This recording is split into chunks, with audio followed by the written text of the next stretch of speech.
respectful. Mm. Supersessionism. Have you ever heard this term? No, I have not.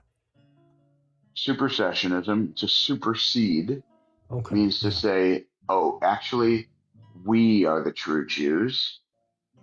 Like to say, the Jews, they say they're the real Jews, but they are not. They are the synagogue of Satan. Yeah. Yeah. I've heard that before. I'm not saying that you're saying that we're the synagogue of Satan. No. But you are saying that you missed the boat. You didn't get on board. But we've already talked about all the expectations of what a Messiah would bring. You've already admitted that Jesus didn't do any of those things. So it's perfectly reasonable that Jewish people would not actually accept Jesus as the Messiah. I mean, there's a few things that Jesus did do, though. Like, for example, there was Should we start from the top? I feel like we're going from the beginning again. I apologize, but we did agree, yes, that there were some things that he didn't fulfill, at least not fiscally, or some in a way that we could but spiritually. fathom. Yeah, but I don't want to get into that because we kind of agree that I that's up wouldn't go in the there either. If I were your lawyer, I would admonish you to stick away from that. But what I'm arguing, what did he fulfill? Is let's talk about how Jesus rode in on a donkey with palm That's leaves so and- important. You know, when I was driving through the Jezreel Valley, I saw a guy riding a donkey, and he was on his way to Jerusalem. Yeah. Isn't that amazing? He might be the Messiah, dude. You should stop him. Join his party. But yeah, and I did learn in college that Jesus actually set up that whole interaction to fulfill that prophecy, specifically set out to do that. But let's talk about the water and the blood from the temple, because Jesus, he claimed to be the temple. He claimed that his body was the temple and that it would be rebuilt in 3 days, which was referring to his resurrection, right? So there was a prophecy, I couldn't tell you where, I'm going to have to look it up, that talks about how down one side of the temple pours water and down the other side pours blood. There's an account from when Jesus the spear is placed in his side when he's pierced, that a trickle of water as well as a separate trickle of blood came out. It wasn't just a trickle, man. That was a spout. A spray. Arterial spray. If you are suffocating, your lungs fill up with water. Yep. Yeah, it was a common occurrence for people who were crucified in that manner. And it was a way to demonstrate that they had died, that they had suffocated. And by the way, the irony is, most people who were crucified weren't actually crucified.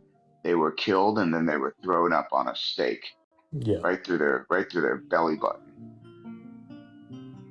Romans were sick. Anywho, I think we have. I'm feeling that we've sailed into the WTF zone because we've actually already covered all of this, and I think that you have done, in my opinion, a lovely job of questioning your beliefs up until this moment. Because actually, we've returned to a moment where we've actually already covered, and I think that.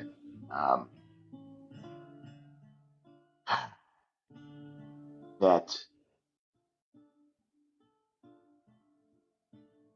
to go personally, I think to go any further actually would be only a source of defensiveness for you from here on out. Okay. I would argue against that, but I understand where you're coming from. You would argue that he wouldn't argue at all, Raph. That's what I'm saying. Yeah, I appreciate you being up here. I do. It has been a while, and we've asked you quite a few questions. It sounds like you should definitely look into, and maybe when you find some more answers, bring them back, and we're going to want to question those too. All right. Well, I appreciate you all for your time, and Rav, I really appreciate you for your insight and your knowledge. You're welcome to reach out anytime and ask me questions, by the way. I'm happy to talk. Hmm? Have a good night, you guys. Appreciate you, Prodigal. Take care. Thanks Keep for coming asking up. questions. W guest. The family prodigal.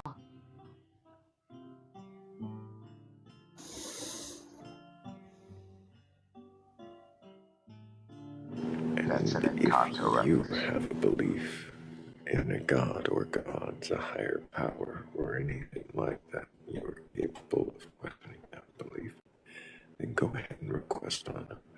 We're not here to debate or argue.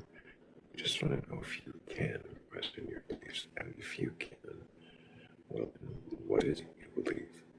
And why do you believe it?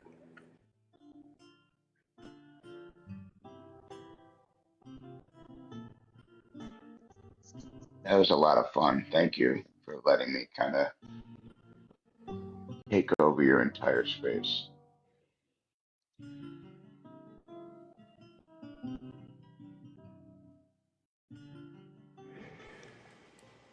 Yeah, that did happen. Let's see who's in the queue.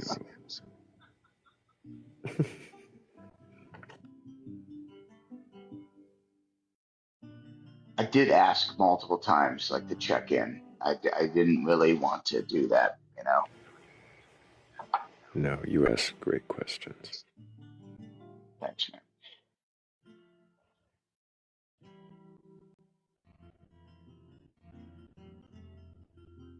I like the, I will tell you in form of a question. Mm-hmm. That was funny.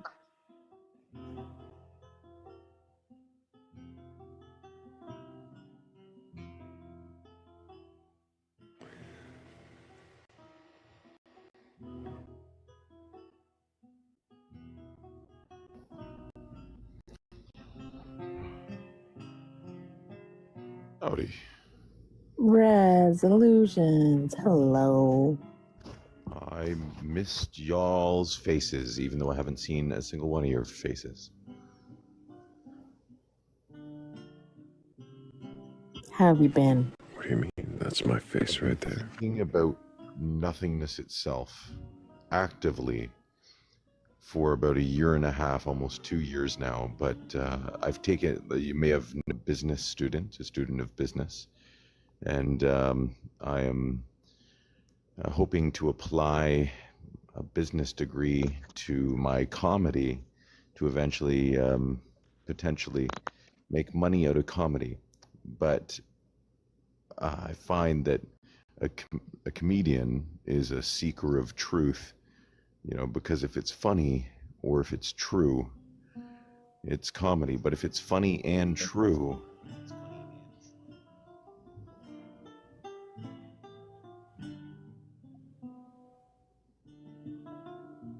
I'm listening to understand. Anyways, so can I go about my beliefs of nothingness and then have you guys just like shot pew pew my, like, just riddle it with questions. We're gonna do like the shot What is pew pew nothing? approach and just question everything and see if we can get Res, nothingness itself to fall. what is nothing? Okay, so I'm arguing that nothingness doesn't exist, yet it might be the only truth. I'm sorry, what doesn't exist? Exactly. I have no clue what I'm talking about. I've never heard of this insert empty space concept here. Empty space. Empty space Yeah. concept. Yeah, but not just empty Is space. nothing. What's devoid of physics? Yeah. That, oh, I've forgotten entirely because it's none of my business. Because of freedom, privacy, and peace.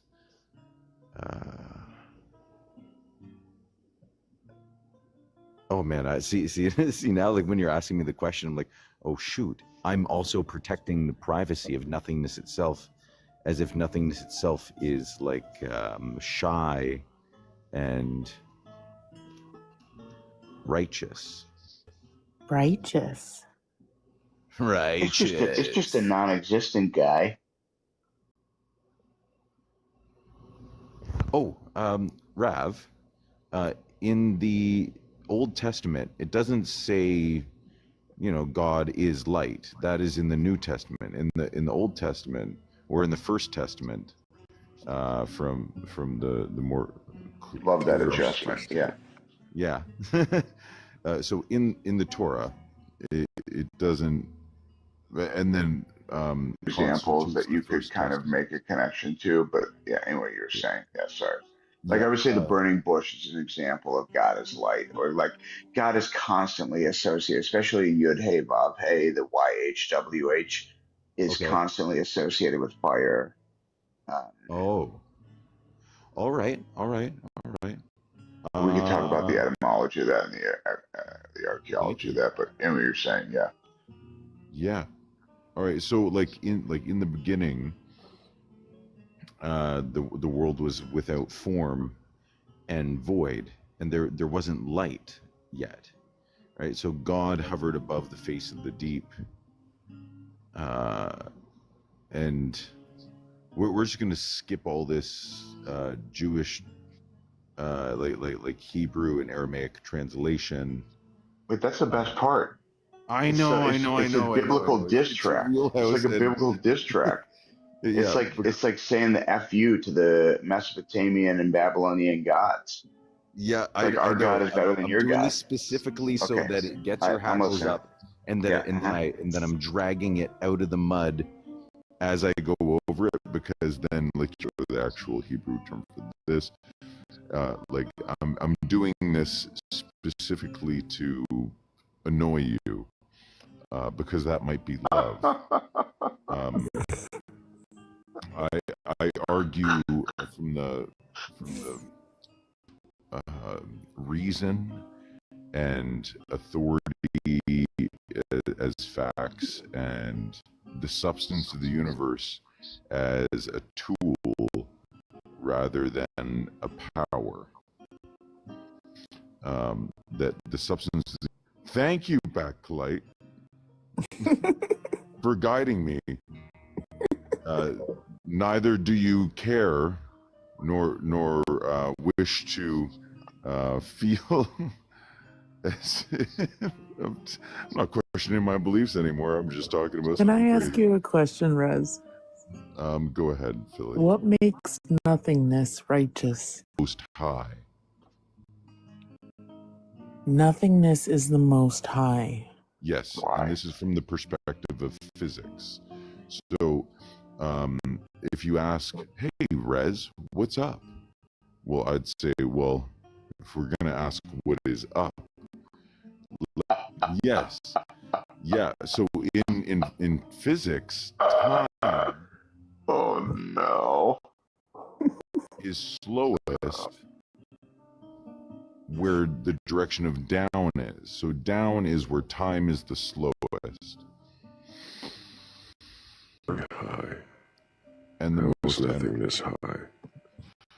Yeah, well, this is where we're getting nothingness is high, because time, where time is the slowest, is where down is, and so that's where so both matter and energy slow down time. So wherever there's the most matter and the most energy, wherever matter and energy are the most dense, that's where time is the slowest. So that is the direction of down. So the direction of up is nothingness itself. So nothingness itself is the most high, and that's what would make nothingness fit the receipts of God, the most high. How can nothingness be the Most High if it is nothingness? How can Because it it doesn't be? exist, and nothingness doesn't exist, and I'm arguing that non-existence is the most righteous state, that non-existence is the only truth, where us as existing, we get prejudice over things that don't exist because we're jealous, because we're stuck existing and we have to obey physics, where nothingness is not obligated to obey physics because it is the Most High. So we are jealous of non-existence? Yes. Yeah. So like, say Nietzsche would say, like, nature abhors a void. And how does that is it Nietzsche? work? That was not Nietzsche. How does abhorring I'm gonna avoid? question myself right now. So go ahead and line up some questions about nothingness itself, and I'll do my best to answer them when I get back. I'm just gonna embarrass myself and find out who that was that said nature abhors a void. Even though I can probably lean on my fellow humans right now and trust that they can remember literally everything. Everybody gets high, everybody gets low. These are the days where anything 94 goes. people or 97 people in the comments, and the Batcolyte's Every spirit, day is a winding road. Batcolyte's shadow, I guess. Does it really matter, What's Rez? going on here? Does it Rez, What are we really talking about matter? here? Does it really matter who said it? Rez is just rambling until somebody breaks in to tell him Yeah. Can somebody tell who me said it who and said that it he first? was wrong? Does it matter? Does it matter who said it? No, it's not a void. But I want to be embarrassed on because I said Nietzsche said that nature abhors a vacuum. Empty space. Empty space said it? Okay, that's a relief. No. Okay. Oh, okay. Because I knew it. I knew nothingness. It was the originator of that. No. Nature What? Okay, now I'm embarrassed again. Vacuum or empty space. Can something become nothing? Actually, it's not obligated to. Like nothingness is not obligated to take it back. But the thing is, in physics, something can be borrowed from nothing through the really quickly. I'm so sorry. I hate to interrupt this. I really apologize. What is the kind of? I think it's geometry. Like, if A is B, then B is A. Yeah, equivalency principle. Equivalency principle. And so the same is true. Sorry.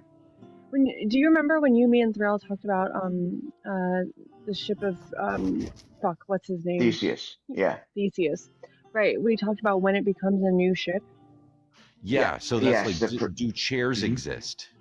Right. So you said, can something become nothing? And what I thought was okay, so we unalive, right? And then let's say we don't get embalmed and we're not in a casket. Well, let's say somebody just dumps your body in a hole somewhere. We rot. Yeah, totally. Yeah. Yep.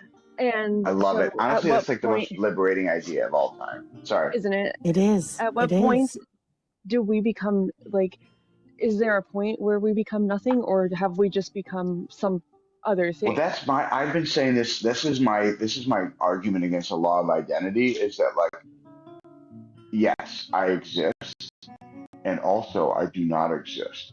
I exist in the context of this conversation and years of life. I could die tomorrow, who knows? But I hope not. I like being alive. I like doing the things. Don't say things like that. Yeah. I would be very I know. Me too.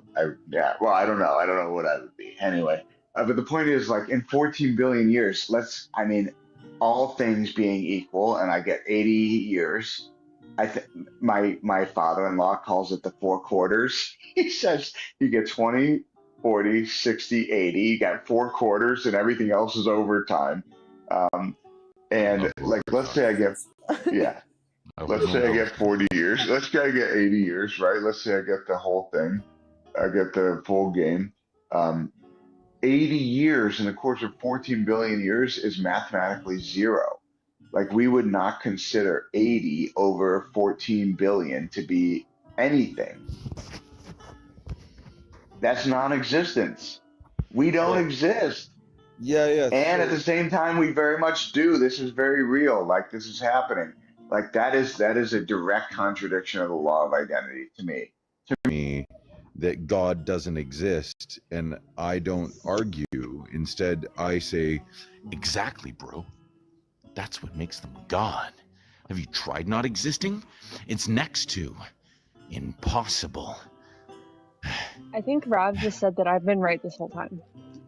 I said you're right and you're wrong. It's the direct defiance of the law of identity. I mean, I'm saying it's like, yes, what the fuck is existence for God's sake?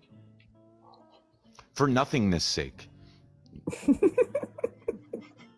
So I'm arguing that nothingness fits the receipts of God, and it like I'm looking for like a shot pew pew riddled with questions that might throw this confidence game off of its balance. So this is literally a blame game of confidence that I'm trying to assert this as a truth that nothingness is God because I said so. Does nothingness have intelligence, a mind? So here we go. Nothingness fits the receipts of omniscience. Of all-knowing? Yes, it does. In what way? In the way that, say, the Dirac sea of antimatter, right, is that rather than there being, just an infinite, Dirac came up with the Dirac sea to prevent the positron from falling to infinite negative states. They said that there is already a sea of potential electrons. So it's a sea of full potentiality. So that nothingness itself is not technically nothing, but nothingness itself is technically everything. Listen, just a box of rain and a ribbon for your hair. It's such a long, long time to be gone and a short time to be there. Yes. What Rav is saying is that everythingness, if you take it into a different perspective of like everythingness is experienced for such a short duration that it can technically be considered nothing, even though it's everything to us. That is the potentiality. There's the potentiality. Fucking awesome. Yeah, it's fucking great. Everything. I mean, yeah. But you guys know when I talk about those hippies at the lawn? So yeah, listen. One sec, Katnavat. I don't want to lose this one little thought here. Sorry. Is that the positron itself is not the electron that is borrowed from that Dirac sea. The positron, the antimatter, is actually the void, the vacuum state in its space. What? Yeah, so an antimatter is actually the void, the vacuum. It's gotta be your bowl. Yeah, and once it collides with the matter that exists, then the void connecting with something that does exist creates that non-existence potentiality space once more again. So non-existence is technically a full potentiality space where anything is possible, including nothingness itself. Chris, Kat's got a question. Okay, sorry. I just wanted to get the vacuum state thing. Rez. Right, but how are we qualifying existence? Like, what are we qualifying as existence?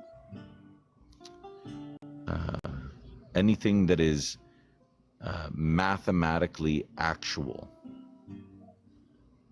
What does that mean?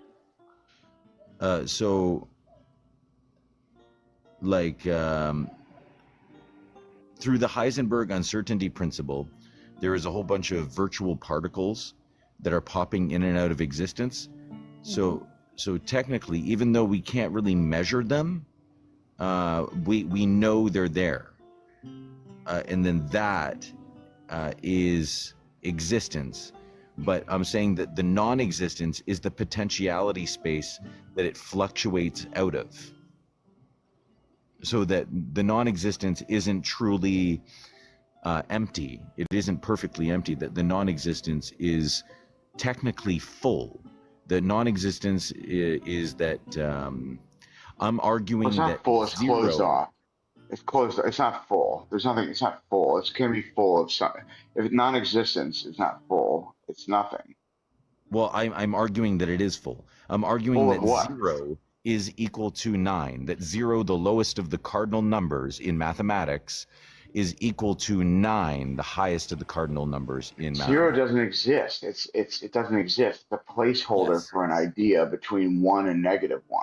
Yes, so I agree that 0 doesn't exist, but because I'm arguing that 0 equals 9, that I'm also arguing that 9, the highest of the cardinal numbers, the most real of the numbers because it's the most full of the numbers, I'm arguing that 9 also doesn't exist, and that we don't exist, and that all of this is a fluctuated hallucination from nothingness itself.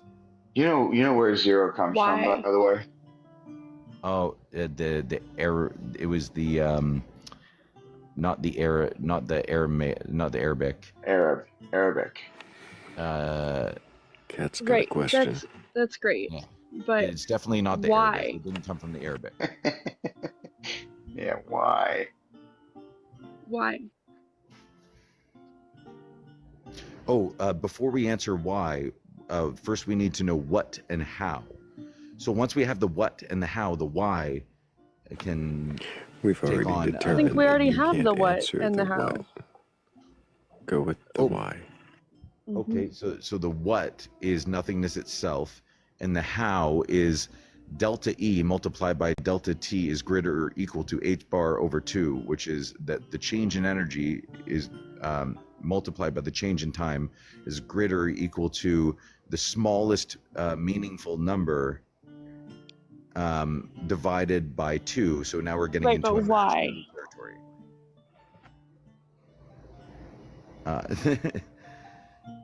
Yeah. Why? So Why are still- you making the argument?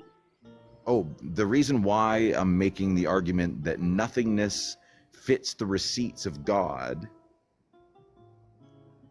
and that nothingness might be everythingness, and that everythingness, everything that exists, may be a hallucinated fluctuation from nothingness, is because nothingness is the only thing that solves literally everything. It's a cheat code.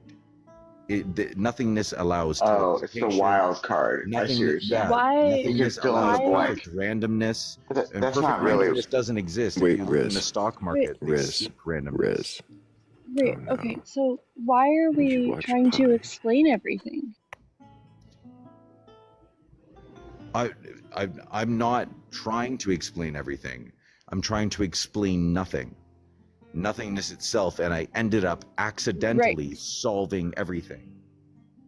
Can I? Or it's did pissing you me end off. up? I'm Rob, saying can I it's get a pissing couple? me off that I found the solution to Riz. everything. Riz. I didn't mean to. Slow It was down. an accident. I Stop. promise. Is Stop. it possible that you did not, in fact, find the solution to everything? That you just see, you were contemplating an idea, and it seemed to fit into a lot of things, and you have conflated it into the solution to everything? Yeah, of course that's possible. It's a potentiality space, but nothingness itself also solves that potential for being wrong. Do you think it's more likely that's that there what's is pissing me off. one I didn't mean to solve it. It was an Okay. accident. think and it- I'm having trouble. What do you have an answer to all the questions and that is nothing, or that there are many answers to an infinite amount of questions that we could not possibly ever answer all of them? Well, the law of Occam's razor states that the simplest explanation is most often, not always, but most often the correct explanation. What do you mean law? And what's more of simple Occam's than razor? nothing? What do you Nothing mean is law? How is Occam's razor a law? I'm pretty sure it's been elevated to the status of law just through application. It's solely a literary It could just be a phenomenon, much like gravity itself is not a law.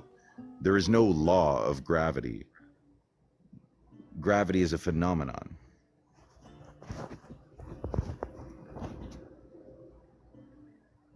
Phenomenon is an understatement. I mean, that's like saying like hypnotism is a phenomenon. Oh, I also happen to be a hypnotist and a magician.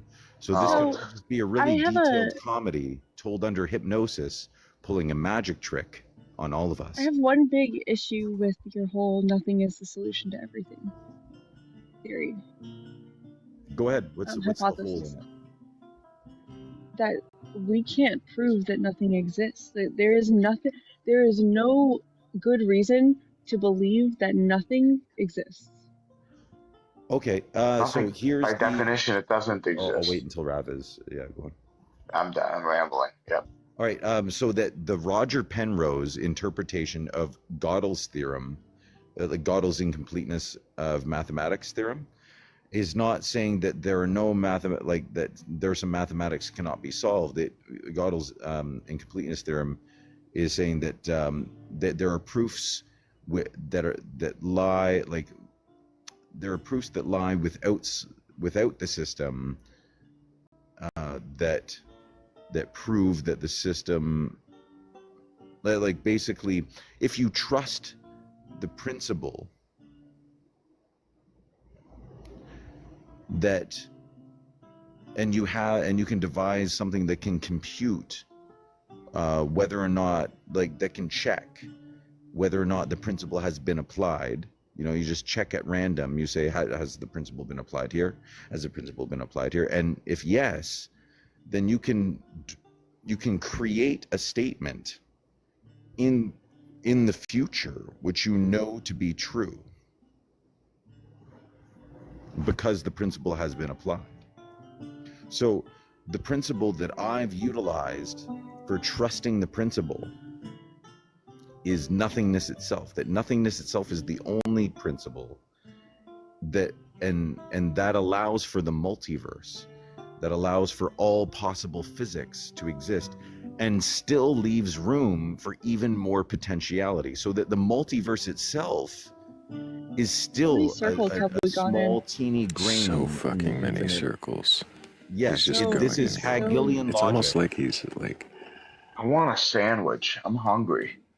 Well, okay, so I actually wanted to talk about sandwiches because I am I'm going to a college, and they were handing out pamphlets about consent sandwiches, and I thought that was interesting. Step 1 is, do you want a consent sandwich? Step 2 is what are the limits to this consent? I'm about to revoke my consent sandwich. I know that you are. This is almost as bad as I'm going through the approach here. Is that the third is safety? So nothingness doesn't feel safe, and that's why we shy away from it. I disagree, but I don't want tea, and I don't want a sandwich. Thank you.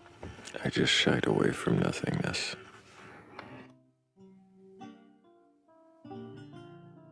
Appreciate you, Rez, but I think I was getting a nothing headache.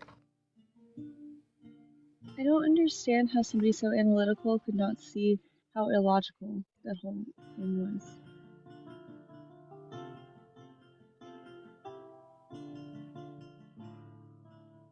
It's interesting to me.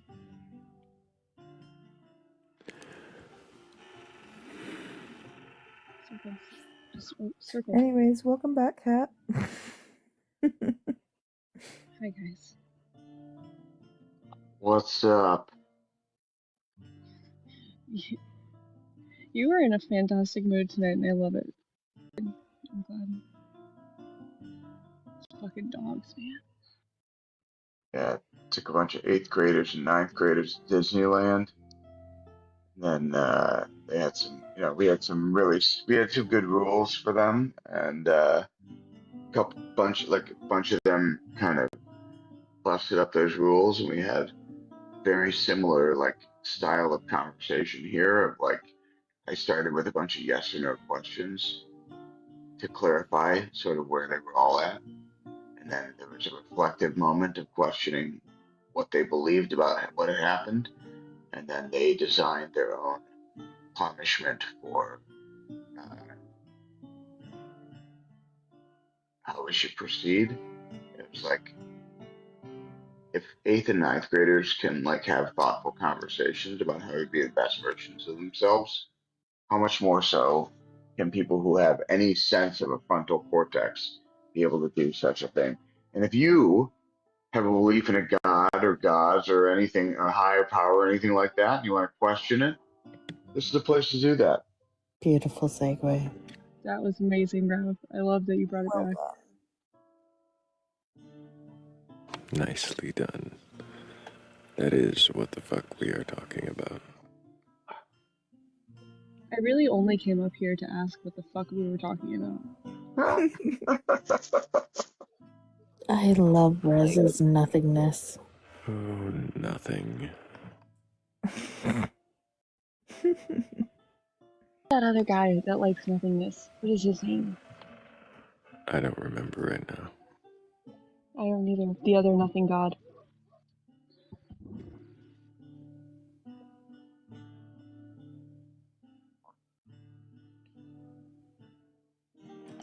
I wonder if they would find each other's approach heretical. I don't think they would agree. Absolutist nothingism, fundamentalist. Who's who? Which nothing is which, and how do they distinguish it?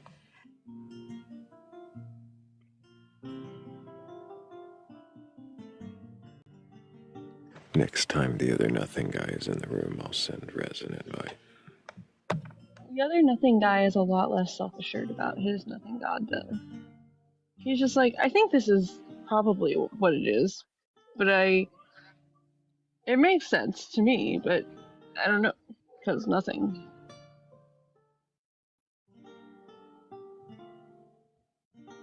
But if you believe in something like a god or god's higher power or anything like that, and you're capable of questioning that belief, then go ahead and request on up. That's what those boxes are for. They're for you, not to be pounced on or argued with, not to be proven wrong or have your god pulled from your fleshy fingers. We just want to know, if you can question your beliefs, then what is it that you believe, and why do you believe it?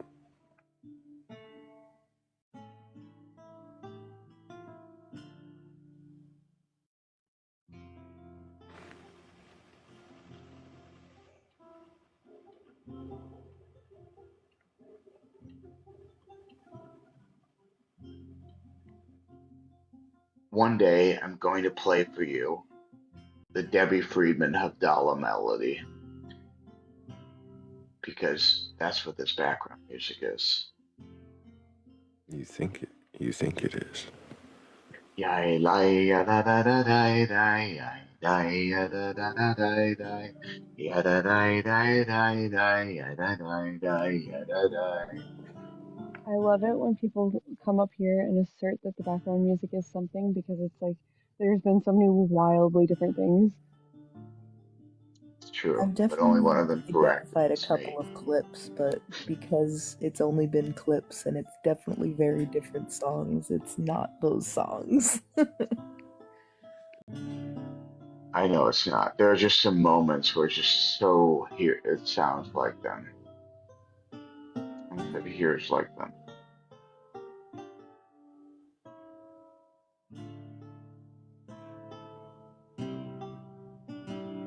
Can you hear it better when you're in the chat on the Discord?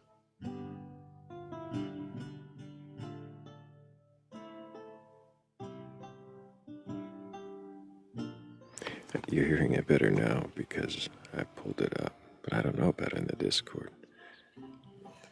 I think the Discord cuts out more of it than TikTok does, but TikTok cuts out a little bit when it's quiet.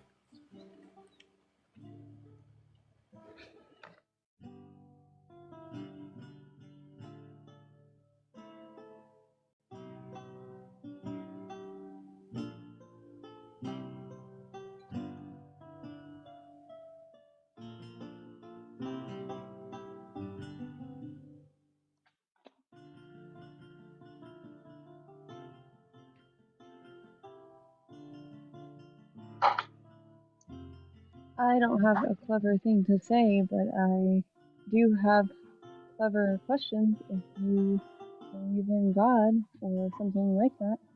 And I would like to ask them, and so would everybody else up here. And we don't want to attack you or argue with you, or call you stupid.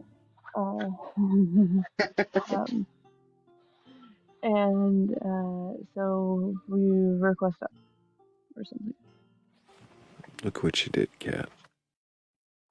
I didn't do that. That person had been in the queue for a hot minute, but thanks for giving me the credit. Hello, Apex. Can I get your age for TikTok TOS? Are you there, Apex? Apex or Aphex? Which is it? Is the H silent?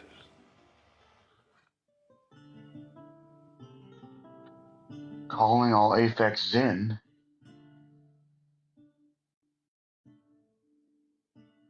I think for now it's Aphex out. Good one. I am also almost out. Same. I have to be up pretty early. I'm going to church tomorrow. What? I know.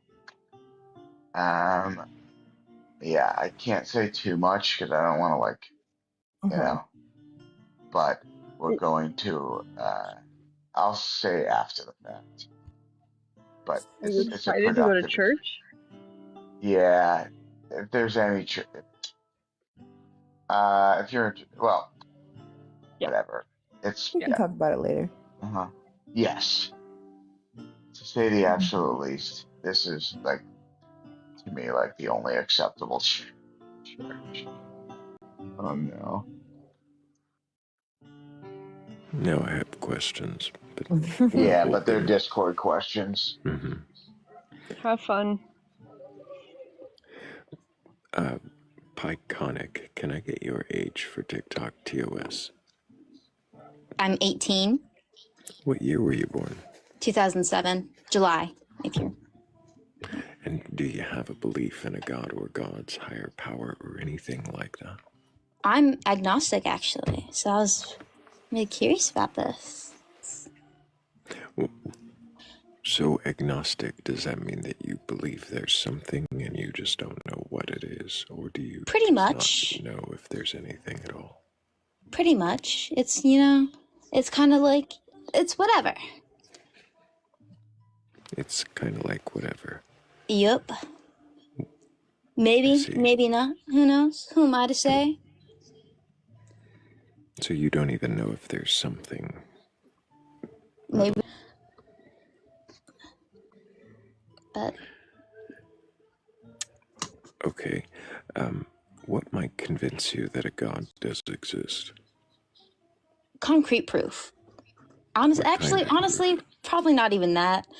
I gotta be real. If I, like, as some people say, if, like, God came to me or something, I would just assume I'm, like, entering religious psychosis. So when I die, we'll see.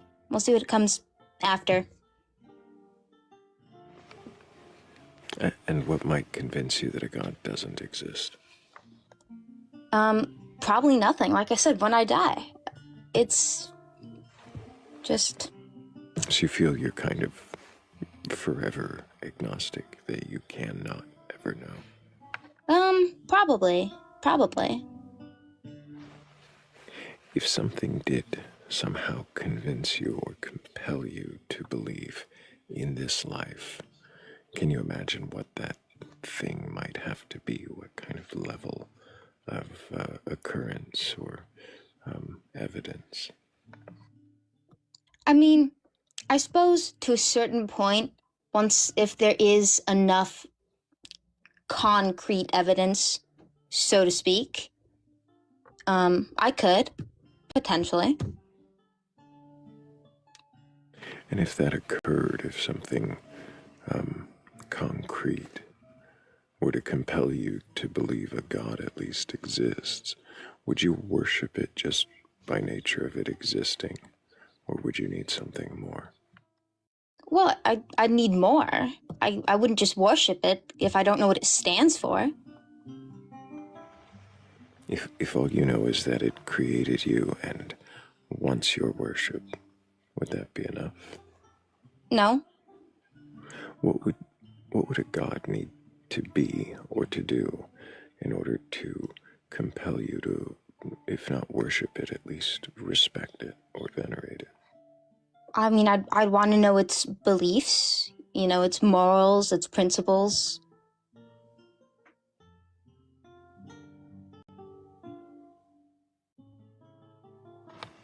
So if an evil God were to compel you to worship it with the threat of eternal damnation, I don't think I'd worship it.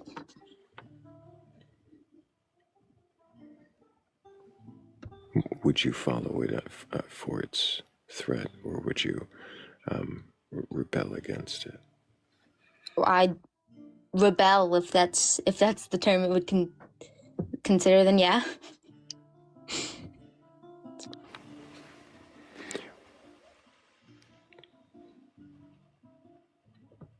Can you think of a god from any mythology or even fiction, or even from your own imagination, that you might want to worship? Oh, I guess Dionysus. I know he's from Greek mythology. Seems like a pretty chill dude.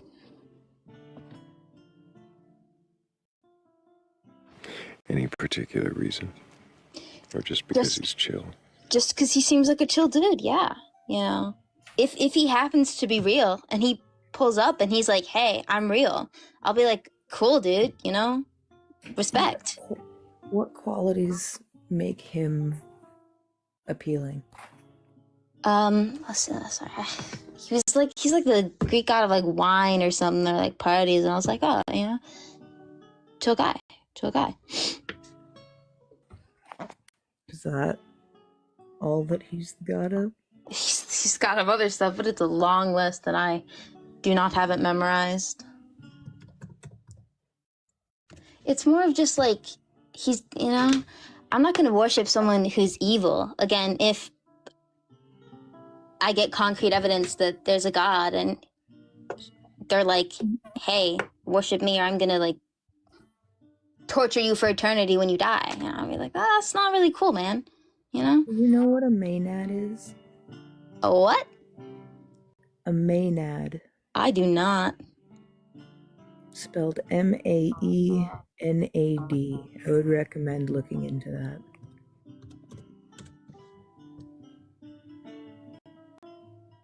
Okay. Blah, blah, blah.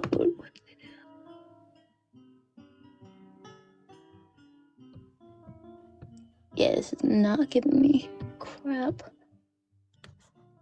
It just says that they follow Dionysus and that they're females. Blah, blah, blah. Blah, blah, blah.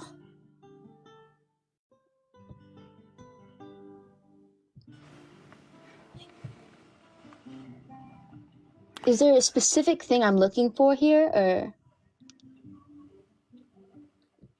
So, maenads are typically defined as female devotees of Dionysus.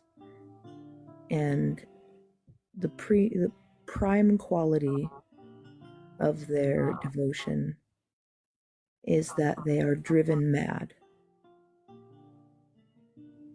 Cool. And is that it, or like? I'm just recommending that you look further into the methodology in belief. To be fair, it was a hypothetical if you could pick any god from history. Of course. But yeah, even the part. I mean, everybody has flaws, you know.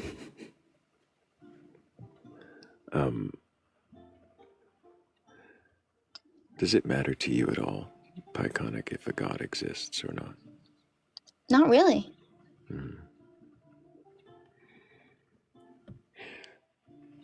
Yeah, I don't think I have any more questions for you. I appreciate you coming up and answering the ones that you did. Awesome sauce. Keep asking questions. Thank you. If you do find any firm answers along the way, bring them back and we'll definitely want to question those.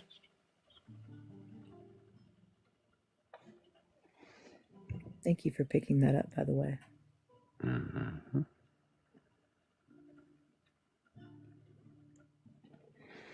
Absolutely. And yeah, definitely W's for Pyconic for questioning their beliefs. I hope they keep doing that.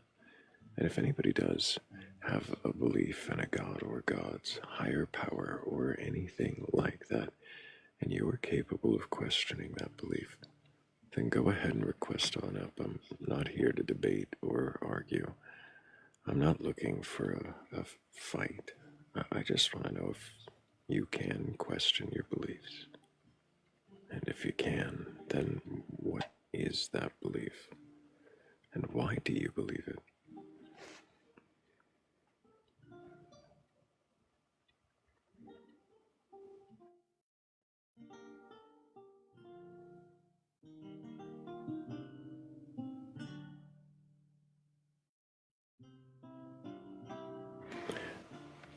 No, Sebastian, no shouting matches. Definitely not looking for that. I'd rather not wake the sleeping people in my home. Right? We appreciate our sleepers.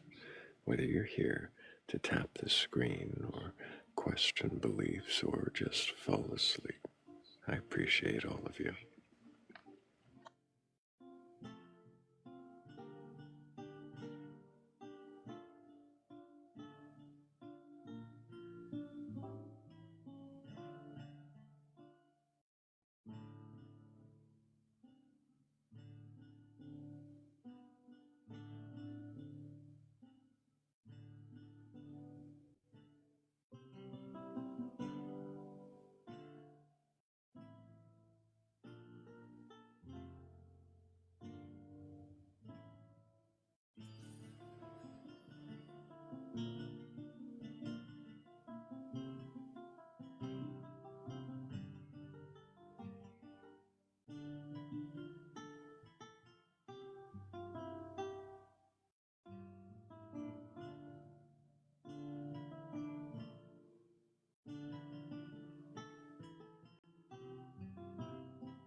Oh god, I just had a really ridiculous train of thought. You had a what? A ridiculous train of thought, like a trail of things that got me somewhere You're that made me muffled, laugh. hon. I can't hear you. Is that phone backwards? No, one time this happens one time. Well, that's what it sounded like. Anyway. I just got to I had this train of thought that got me to a funny place and made me laugh. I looked at the panel and I saw Thrayle and then Morgan, Philly, and me. And I was like, it looks like Thrayle's running some sort of harem here. And then I was like, what's the best way to run a harem? With honesty. Not from the top? Oh my gosh, I'm leaving. Good night. Good night, Philly. I'm supposed to be cooking sage about that at some point. I love you. Good night. I'm sorry. It's not your fault. Look.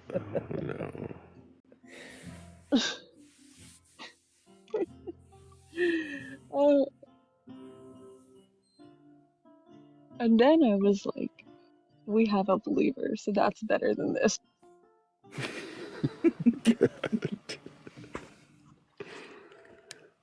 Welcome back, Nova Flare. Can you remind me your age for TikTok TOS? Absolutely, I'm 36. And do you have a belief in a god or gods, higher power, or anything like that? Well, as in the last time I was here, which was, I think, a day or two ago, I was explaining to you my belief in Anansi, the storyteller. Yes. And I actually really enjoyed my time here, and your questions and the questions of the others, it made me challenge a lot of the things that I thought about and believed in. And I think in a way it strengthened my faith in Anansi, but it also made me think about more aspects of my belief and in the power of stories in general. And I got Are we to talking thinking, about the spider? yes, Anansi the spider. Okay. Mm-hmm. Okay. Sorry, I just wanted to clarify. Yeah, and it got me to, all of the questions that you and the others asked me got me to thinking about the nature of my belief towards Anansi and the power of stories in general. So I started looking up many different concepts of the physical, the metaphysical, how we explain them.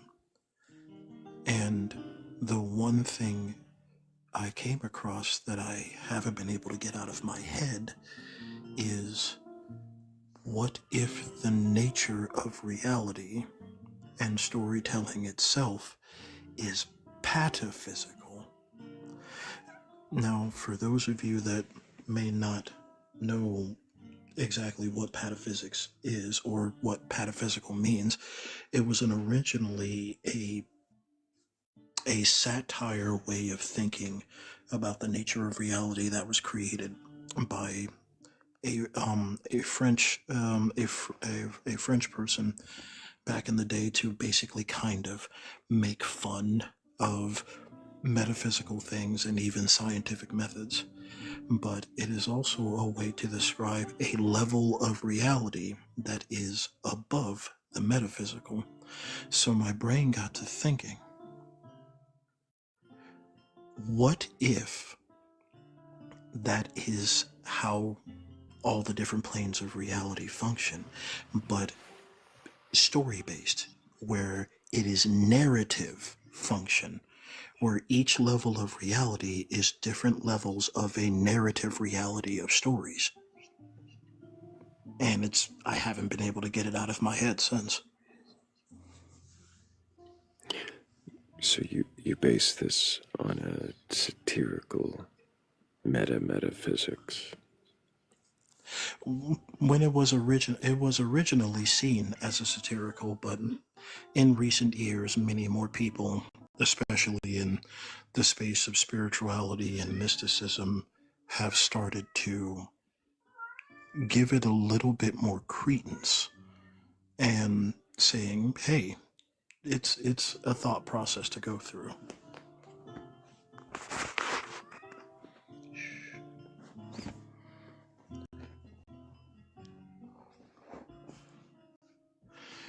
And what that led me to believe, and what that led me to think, my outlook of stories is a bit more widespread than I originally thought it to be. And I guess the biggest example I could give of this is, look at where we are now. We are in our reality. We can touch, we can see, we can feel, all of the natural senses, what have you. This is what we know. This is reality to us. But then you look at characters in a TV show, characters in a book, characters in any form of media that tells its own story. To us, that reality is nothing but a fiction. But to the characters, to the people inside of that narrative, that is reality to them.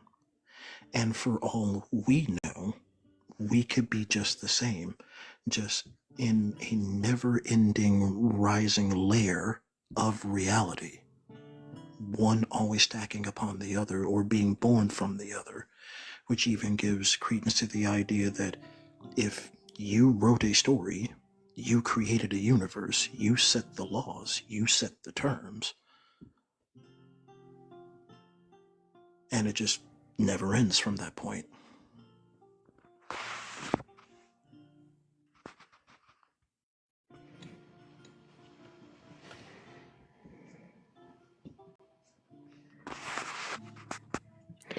And you're taking this seriously?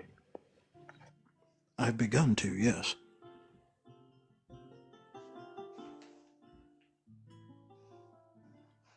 Maybe not, whole hog, like, this is exactly what it is. But it's been a thought process that I haven't been able to get out of my head since the notion came to me, especially after all the questions that we went through the last time I was here. What was the purpose of pataphysics? It was originally, from what I understand from reading about it, it was originally used as a way to basically poke fun at, the scientific method, like how hypotheses are done, and just like you'll use anything, even something that's nonsensical, to explain away certain things. It was just used as a way to basically make fun of like any method that explains the facets of reality and how it works. That was what its original ideal was, at least from what my understanding of it is.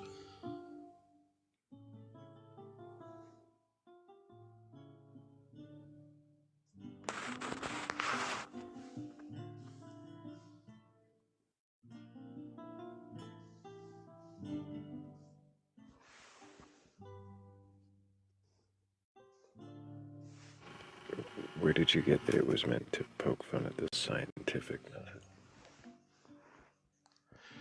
Just in the way, Oh,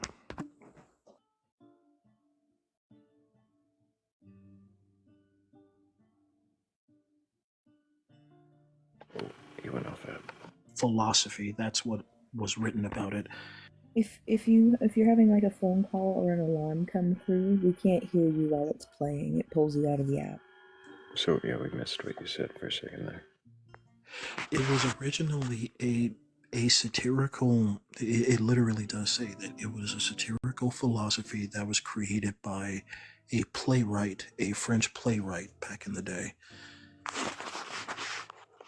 And that's how I got the notion, is like, oh, it was mostly used as a way to poke fun at other processes or realms of thought. Yeah, metaphysics.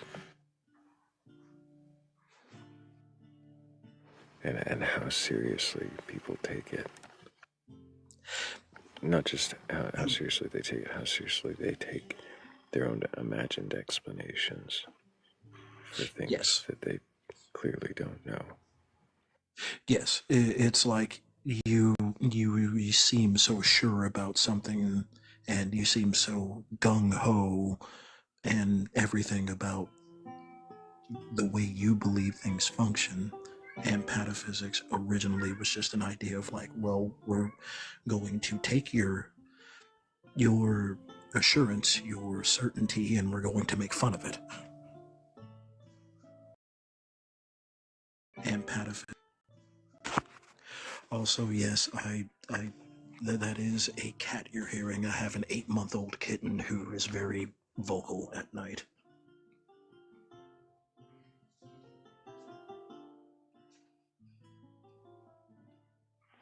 So in what way are you using, you said pataphysical, over metaphysical, to demonstrate the stories interweaving all of these universes? I'm not sure. Like, are you just saying pataphysical because it's a sort of absurdist construction that you've designed? It's not it's not really so much an idea that I design. It's more like coming into an understanding of an absurd notion that reality can work this way, and for all we know, it very well could work that way. While it is absurd, it's also also simple in a way, to where, like, I guess in the way that I'm trying to say, it's just like everything is a story, and that is way more literal than we ever thought it was. Why would it be more literal and not just a process method? I'm sorry, Morgan, could you repeat that real quick? You kind of dipped out from my ears. Why would it be literal as opposed to a functional processing method? That is a good question. I don't think I had time to actually think of it that way. Feel free to take your time and think about that. Yeah, I don't require an answer. No, I figured that was more just trying to give a different perspective, which it is a good one. Because while I might think literal, thinking of it as an actual functional process, or even, I guess in some ways, a natural process, it kind of brings things into a whole different notion of how it could, well, do its job of what it could have always been doing. Mm-hmm.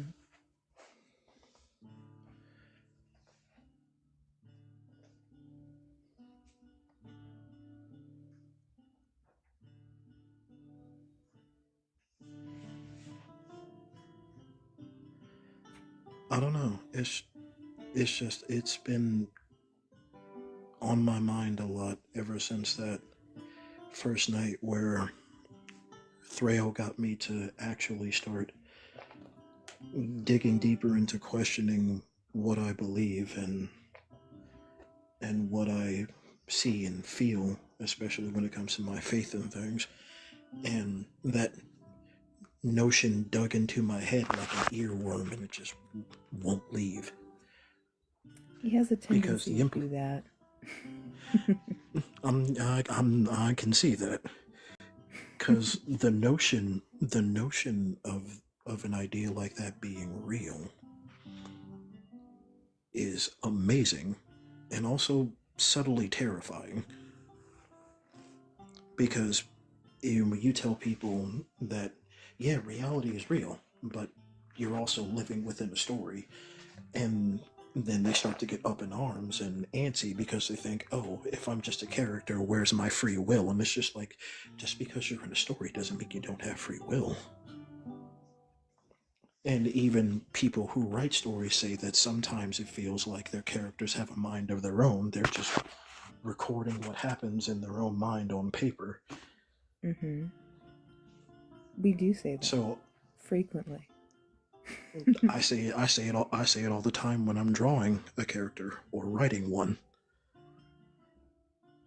And while the implications of it are just as amazing as they are terrifying, I still weirdly find comfort in it.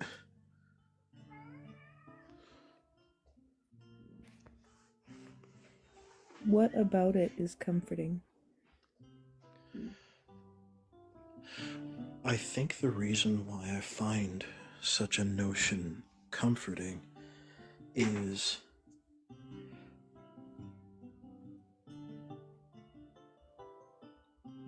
actually, now that I actually try to put it to words, I'm not exactly sure. Trying to form it in my head, I think it's because I find comfort in the idea that my belief and my feelings about stories and the power that they hold over everything are, in a way, much more widespread, and that because of that, they live on in perpetuity. Because I feel that as a story lives on, it never truly dies. It's just like an idea, and ideas are hard things to kill. It's like we're Thrayle, all can immortalized in some way. Thrayle, can I? Is it okay? I'm gonna take your silence as a yes. I am gonna be starting to go live again next week, and I host a live that explores this exact idea throughout all different beliefs, faiths, ideas. So if you're willing, you're more than welcome to come join if you would like to explore that idea further. I see no problem with it, and I always enjoy talking to people who are open to listening and understanding and exploring things with each other. Because if there's anything I've come to understand in my life, there is one thing every person wants. They want it more than money, more than power, more than sex, more than food, more than pleasure, more than joy, and that is to be understood. Absolutely. Well, I have no further questions for you on this topic in particular. I'll offer the floor to anybody else who has questions. Yeah, I don't really think I have much else to say unless someone else has a question.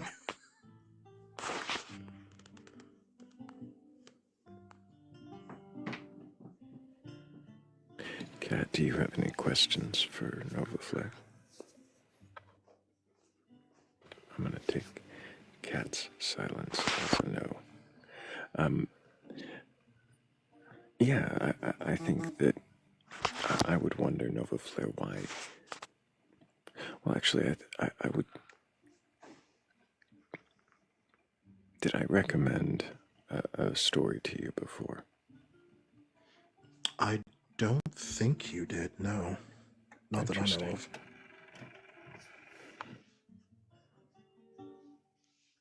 I've been recommending it left and right. Are you you're familiar now with pataphysics, right?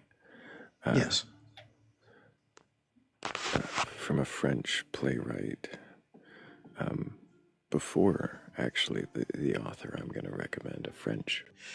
No, I've actually never heard of Albert Camus. That's a new name for me. Camus.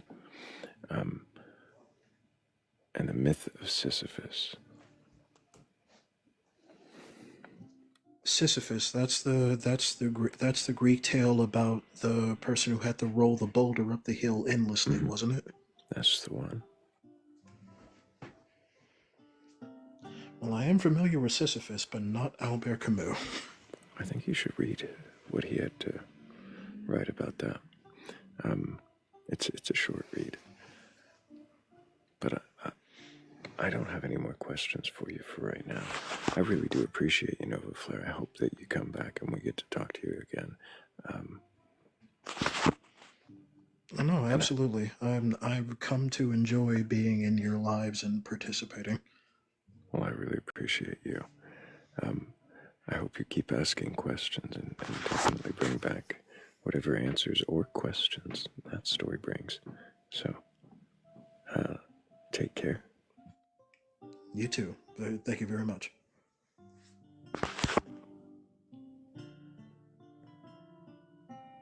We get a big W in the chat for Nova Flare. Definitely questioning his beliefs. Absolutely. In a unique way, but in a storied way, I should say, right? Hey, we all get there some way, okay?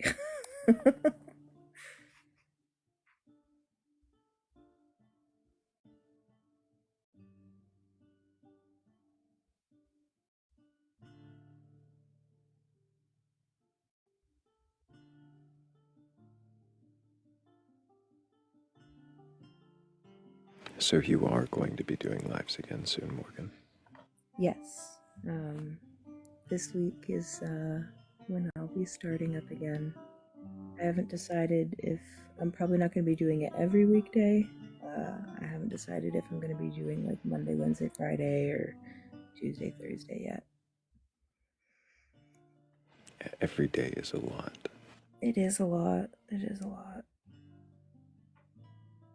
I also have very limited bandwidth sometimes. Yeah, I understand that.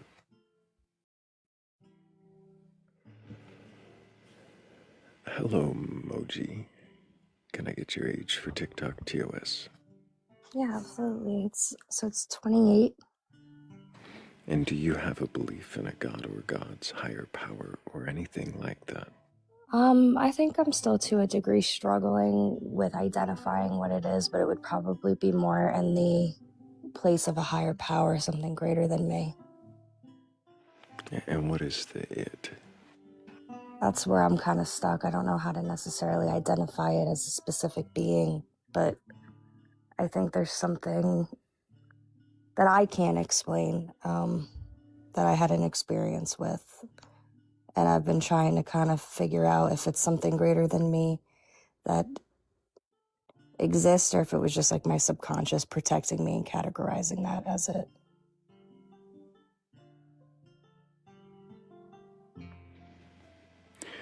What do you mean by your subconscious protecting you? Is there a particular event that Well, I was hit and run over by a car last year, and I stayed conscious. At least I am under the impression, from what I remember, I was fully conscious during the whole thing. And when it happened,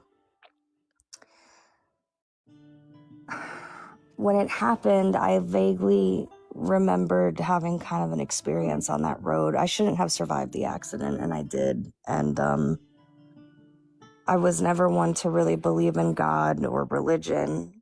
I kind of grew up in a very like agnostic perspective and point of view, and was kind of really cynical towards it. And then after that experience, they say when you have a head injury or if you're about to experience death, that your subconscious can protect itself. So I didn't know really if what I experienced was real or if it was just me kind of, in a state of shock. Mm-hmm.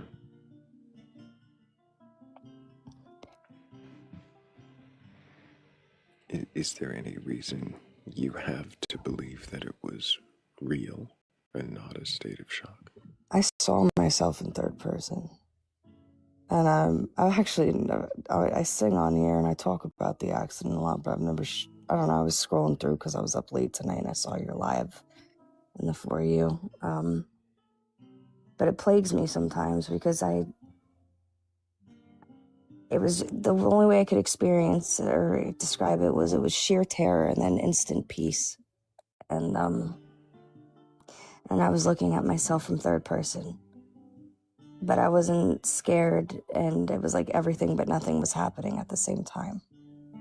And, but I never lost consciousness. So even though I was looking at myself from third person, I was still on the ground and I could still see everything that was happening while it was happening to me. And on repeat in my head, I kept hearing, count your blessings, count your blessings, count your blessings. And my grandmother used to say that to me, and she had died the year prior. So I sometimes in my head wonder, did I make that up in that moment? But it felt very real, and it kind of changed my entire perspective on life. How long ago was this? I was hit last October, not this October that just passed recently, but the October before. It's been just over a year.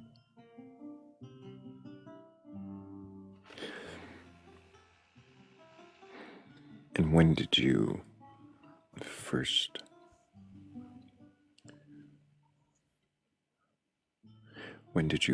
remember the details? I never lost them. Like from the second it happened. Mm-hmm. That's the only event in my life too where like I can remember it vividly the way that I do. You've no other memories that vivid. I lost a big, significant portion of my short-term memory after the accident. I have a TBI.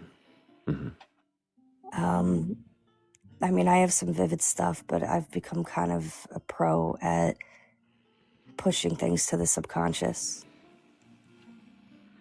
So, from the accident, you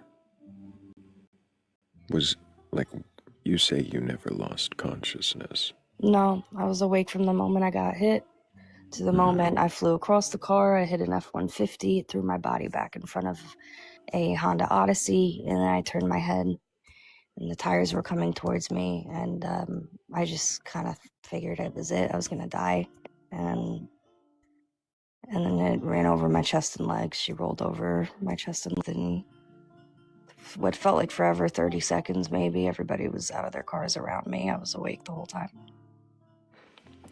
At what point were you in third person? When the car ran over my chest. Like, I turned, I looked at the vehicle, noticed the tires coming towards me. It was like sheer, like I described, sheer terror, and then immediate acceptance, like, okay, this is it. And the car ran over my chest. I felt everything crack. I remember screaming, but like within that same second, I saw myself. And I mean, this all happened probably within what it felt like an eternity, man, but it was within seconds. I'm very sorry you experienced that traumatic event. Morgan, I appreciate that. My real name's actually Morgan. I like to say now that it happened for me and not to me.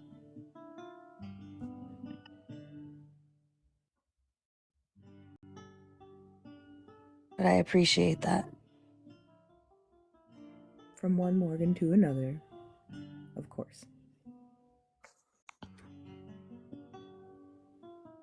I don't know. I think I've been struggling with my idea and beliefs since, you know, because even my own words just now, right? Like, it happened for me, not to me.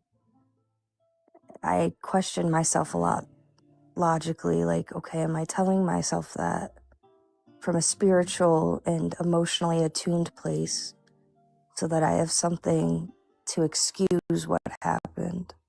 Or do I truly believe it? And,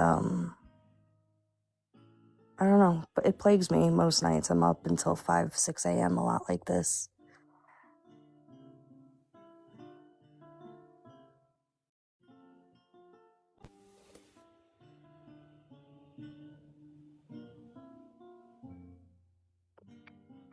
Why does it plague you? Because I'm someone who really likes to know the why. And my nervous system responds more efficiently with reason when I can understand something. So when I don't understand why something has happened, it's just never really been a good outcome for me with the way that I cope. And I've been trying to navigate the situation from the perspective of like, I don't know, I feel like I've been trying to feed myself a belief system so that I don't feel crazy. So that it wasn't purposeless. But purposeful. I mean, there were good things that came from it. By purpose, what would be giving that purpose? It's changed my perspective on life. The way that I treat people. The way that I approach people with kindness and gentleness. That I'm not as brash or harsh anymore. It's given me patience. It's taught me resilience.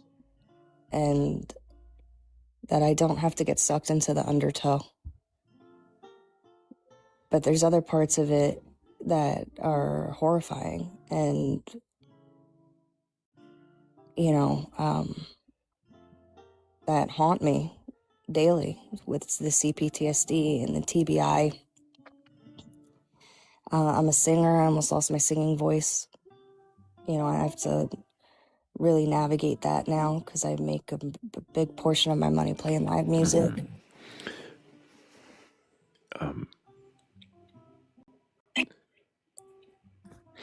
What is it about your circumstance that implies that there is a God, though?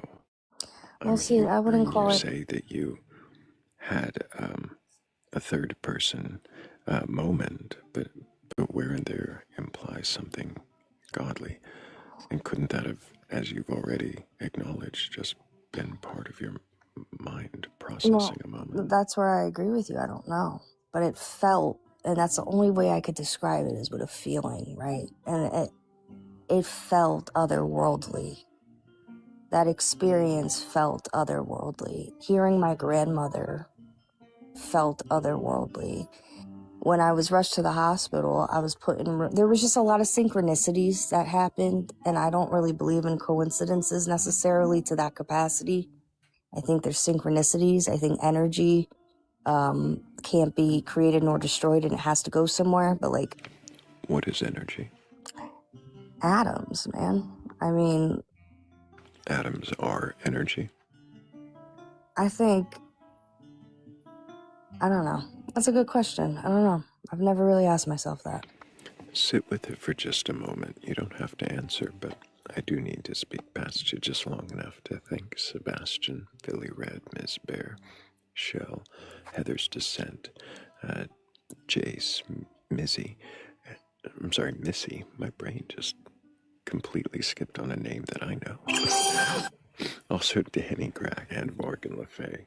Thank you guys so much for the previous gift goal. And also, thank you to Morgan and, oh, well, it's not telling me who the other one was. Hannah, that's why it's not telling me. Thank you so much, Hannah. Appreciate all of you for helping with the gift goals. So the question I left you with was, what is energy? If it can't be created or destroyed, you said it's atoms. But is that really what energy is? I don't. And I'm okay with that. I don't know everything. I don't know how to answer that. Can I ask what your definition of energy would be?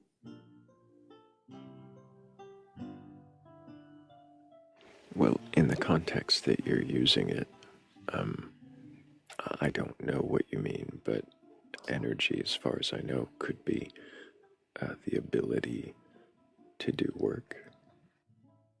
It just felt like a force. It felt like a force and a level of awareness and being attuned with what was happening in a way that I didn't know was possible. And that nothing and everything made sense in those moments and have continued to since the accident. That's the only way I can really describe it. Just to give an example, one of the things that happened that day, my father's been wearing a 22 necklace. It was my grandfather's since I was born, and it was his in the early 1900s. My grandfather was born in 1918 and went back into the 1800s. It was family heirloom, right? And it's like our family's quote unquote lucky number. And for a long time, like, I didn't think anything of it. And when I got rushed to the trauma department, I didn't even know where I was until my father came in and he was hysterical. And I said, "Why are you crying?" "I'm okay, I'm alive." And he said, "Because you're in room 22, and he grabbed his necklace. And I just kind of looked at him, and I could feel, again, what I would describe as energy throughout my whole body. And again, it could have just been a coincidence, right? But there were a plethora of events like that that have happened since that have just kind of made me feel like something else is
to bring the end of the world. He's not going to roast us in hell. You know, why would a God do that? So I'm trying to make it more of a pleasant God than what I spent my life thinking what God was. I was terrified of him because I didn't feel anything for him. I didn't want to worship him, but I had to. So, yeah, creating something in my own mind to give myself comfort.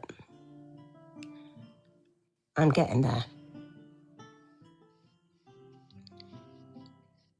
I'm just wondering if it's copping out, really. Why would it be copping out? Well, copping out of reality. You know. Pop out if it's not a requirement.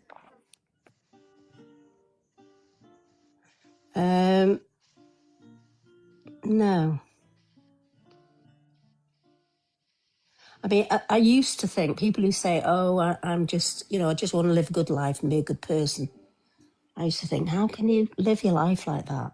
You've got to be doing this, this, and this. You've got to be doing practical things to show him, you know, that you worship him. And so I'm feeling like that now. I just want to live a good life, be the best I can with people. I'm becoming a nicer person. When I was in the religion, I had no empathy for other people. I really didn't. That's what it taught us. And I'm getting that back. That other people are good people. Most of the people on the planet are nice people who will do a good turn. And I'm getting to learn that. I was always taught that other people were wicked. We were all going to die at the end of the world. And, you know, so that's out of my mind now. So I'm appreciating people, connecting with people. I never connected with people because it was like, what's the point? It's not worth it. We're all going to die, you know. So it's done me a lot of good getting out of it. Do you, So, well, sorry. I thought it sounded like, that's all right. I just wanted to ask, do you think it, well, do you want to believe as many true things and as few false things as possible? Or does it more matter to just be comfortable?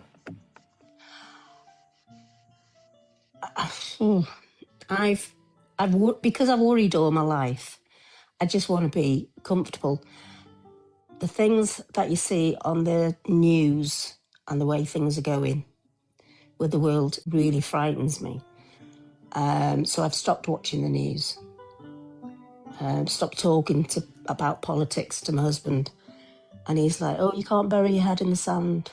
And it's like, why not? You know, is it a better life just to potter about in my own little life, ignoring all the bad things and having a bit of peace, really? Or should I know the truth of everything? Worry about it, not sleep. Worry about for my grandchildren, their future.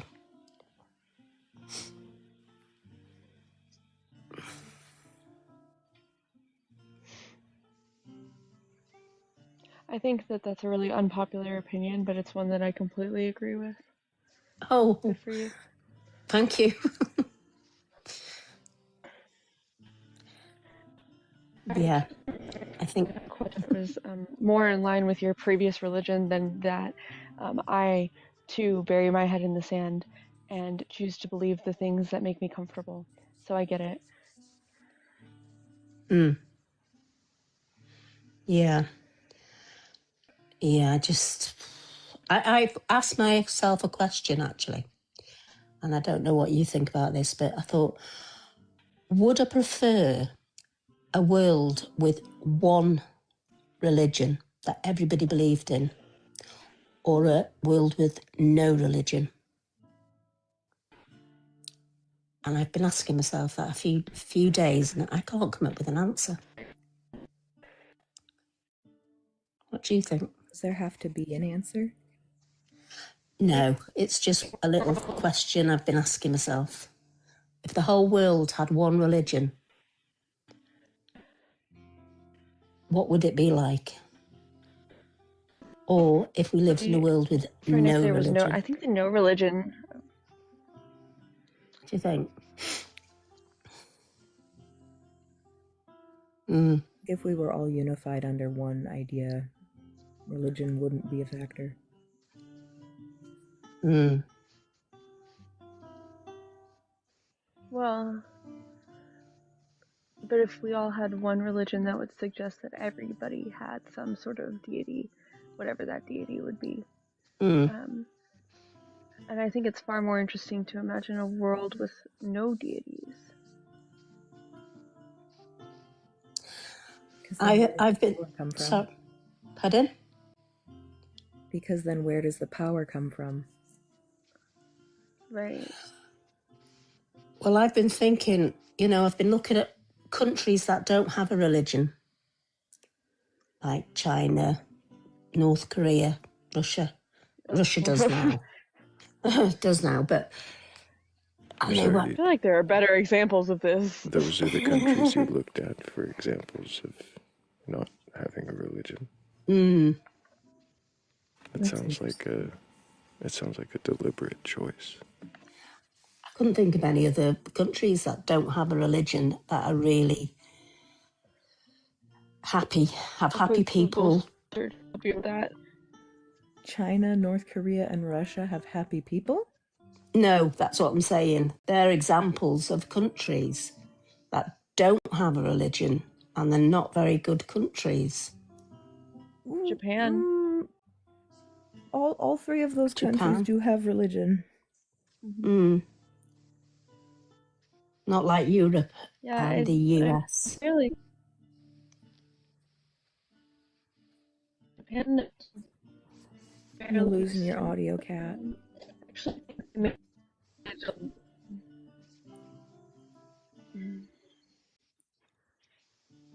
I think religions like Hindu, I don't know much about them, but Hindus and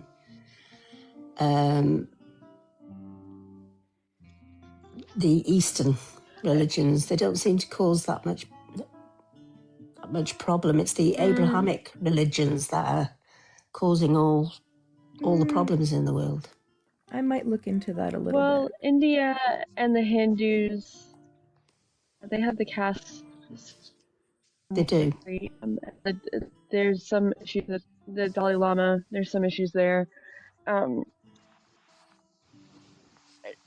Every belief system has its issues. As far as like a happy, prosperous country with no religion, I'm like almost 100% certain Japan doesn't have a religion, and it is a fantastically like happy, thriving country. Yeah. Japan does have a religion. They have two. What is it? What is it? Shinto and Buddhism.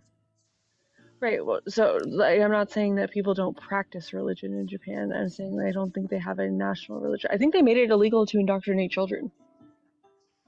They did. Oh, that's a good idea.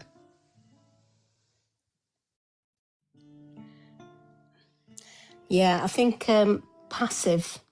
So countries with the least religious populations in the world would include also the Czech Republic, Estonia, Sweden, Denmark, Norway, Iceland, the Netherlands, and the UK. Yeah, I was going to say it's mostly going to be Scandinavia and Eastern Europe. Or Western, Eastern, yeah.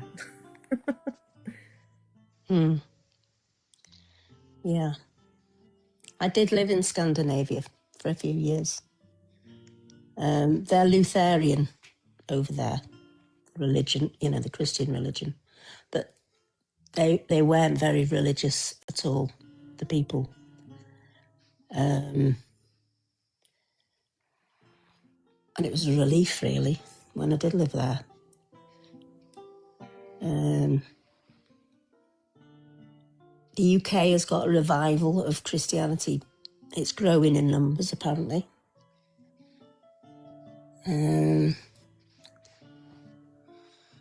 So I think it goes in waves, doesn't it?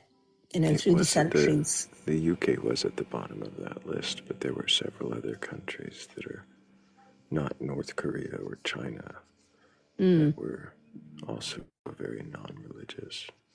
The Netherlands, Iceland, Norway, Denmark, Sweden. Are those not happy countries?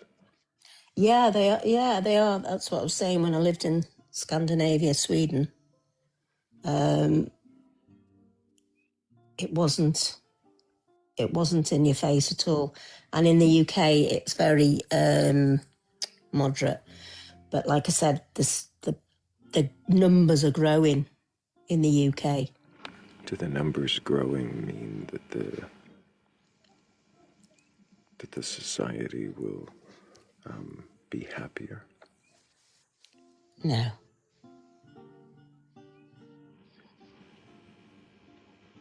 No.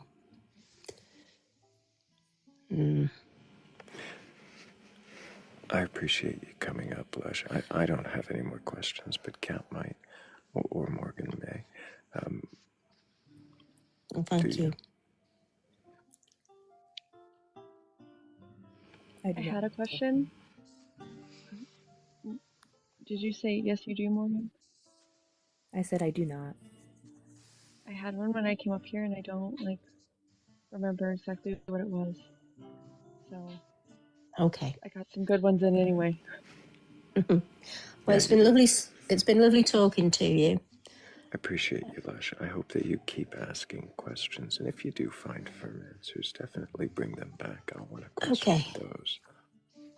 Yeah. Well, you can only improve as you go along. I hope so. Yeah. That's what I keep thinking. Well, thank you. Okay, I thank hope you. you improve. Take care, Lush. Big W's for Lush. Definitely questioning her beliefs. It's another very lovely conversation. We've had mostly really great conversations tonight. Genuine, yeah. Mm-hmm. We've had some very reactive and emotional chatters, but I've noticed that a lot recently.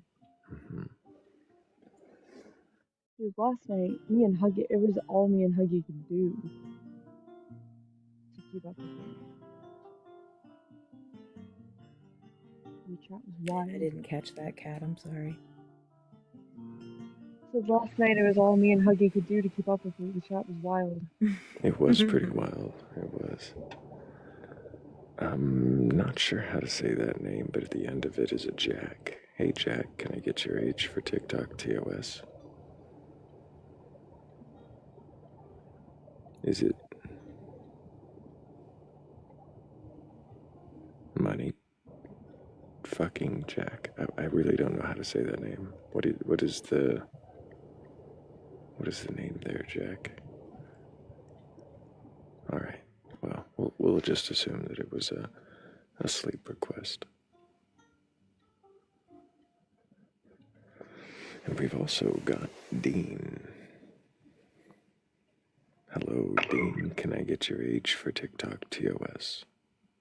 Yeah, 40. I'm sorry, you're gonna have to say that one more time. 40 years old. Okay. And do you have a belief in a god or gods, higher power, or anything like that? Yes, the Bible. Have you read the Bible from beginning to end? Yeah, I have. And do you believe all the stories of the Bible to be true and literal? Some of them are symbolic, but for the most part, they are literal. So for like the creation story, for example, that's literal for you? Absolutely. Adam and Eve in the garden, they're the first two humans. I believe so. Why do you believe those stories? It just makes sense to me, like as a human species, if you was to go back through time, for me, logically, it just makes sense for us to have originally come from a man and a woman, back somewhere in time. It just makes sense for everything to have begun from that standpoint. But more importantly, why You're saying it just makes more sense for... Yeah, it just makes sense, because what's the alternative belief is, evolution through, I don't know the full concept, but it doesn't really. So you're saying that in the light of the alternatives, this is just what makes more sense. It just makes sense that things were made in a particular order, in 6 days, as outlined in Genesis 1, and that all humanity and genetic diversity that we see today came from... I think that makes the most sense. Have you actually read Genesis 1 and 2? Mm-hmm. And how do you reconcile the contradiction in the order of creation between the two chapters? What contradiction are you referring to? Sure, the first chapter giving the order of plants, animals, man, woman, and the second chapter being man, plants, animals, woman. Oh, okay. The Bible as a whole, it's not necessarily in chronological order. So I know in Timothy, Paul talks about rightly dividing the word of truth. Yeah, I know, but you have to take the Bible in its whole context. But we're talking about Genesis here. Who wrote Genesis? Okay.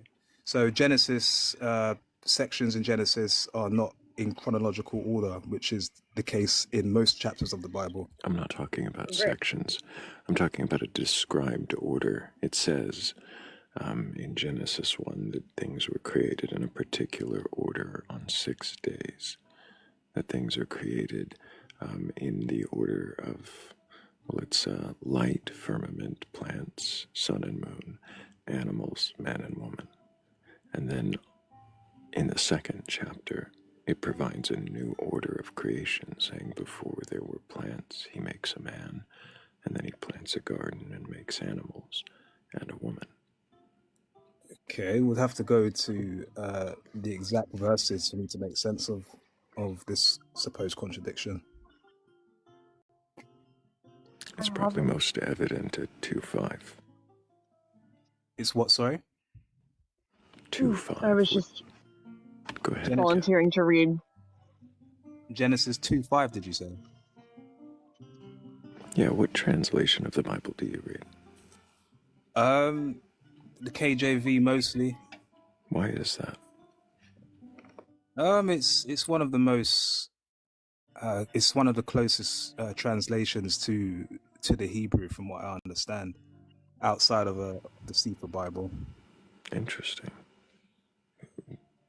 How is it you've come to understand that? Because I started out with the New International Version, a Jehovah's Witness translation, and later found out that they had removed quite a few verses from there.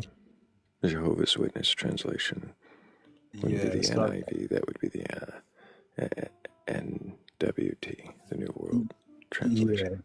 Yeah, that's it. So I started off with that one, realized they skipped out some verses, went to the NIV afterwards, found out they had skipped out some verses, then went to the KJV, found out those verses were included, and then from there went to the Sefer Bible and got even more books and verses which they had removed.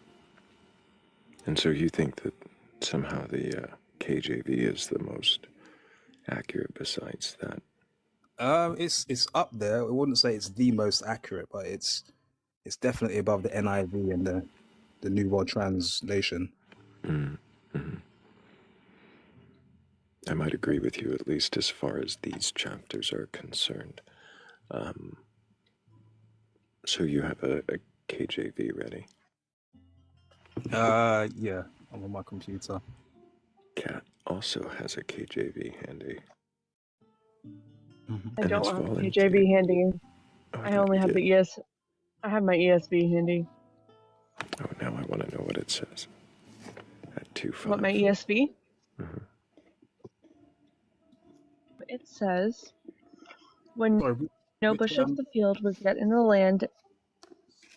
sorry, what verse? 2:5. Genesis 2:5. Okay. And I'm reading an English Standard Version. When no bush of the field was yet in the land, and no small plant of the field had yet sprung up, for the Lord God had not caused it to rain on the land, there was no man to work, and there was no man to work the ground. And a mist was going up from the land, and was watering the whole face of the ground. Then the Lord God formed the man of the dust of the ground, and breathed into his nostrils the breath of life, and the man became a living creature. And the Lord God planted a garden in Eden in the east, and there he put the man whom he had formed. And out of the ground the Lord God made to spring up every tree that is pleasant to sight and good for food. The tree of life was in the midst of the garden, and the tree of the knowledge of good and evil. Would you like me to continue? Okay, I mean, so that's fine. So in the first chapter, he's detailing, his creation, how it came about, absolutely, and then from chapter 2, it's like it's basically a continuation from chapter 1. I suppose It's a continuation. So you're saying that Adam is made after the man and woman on day 6? Well, no, it's hang on. So so chapter 1. Let me quickly go there. Hang on. All right, hang on.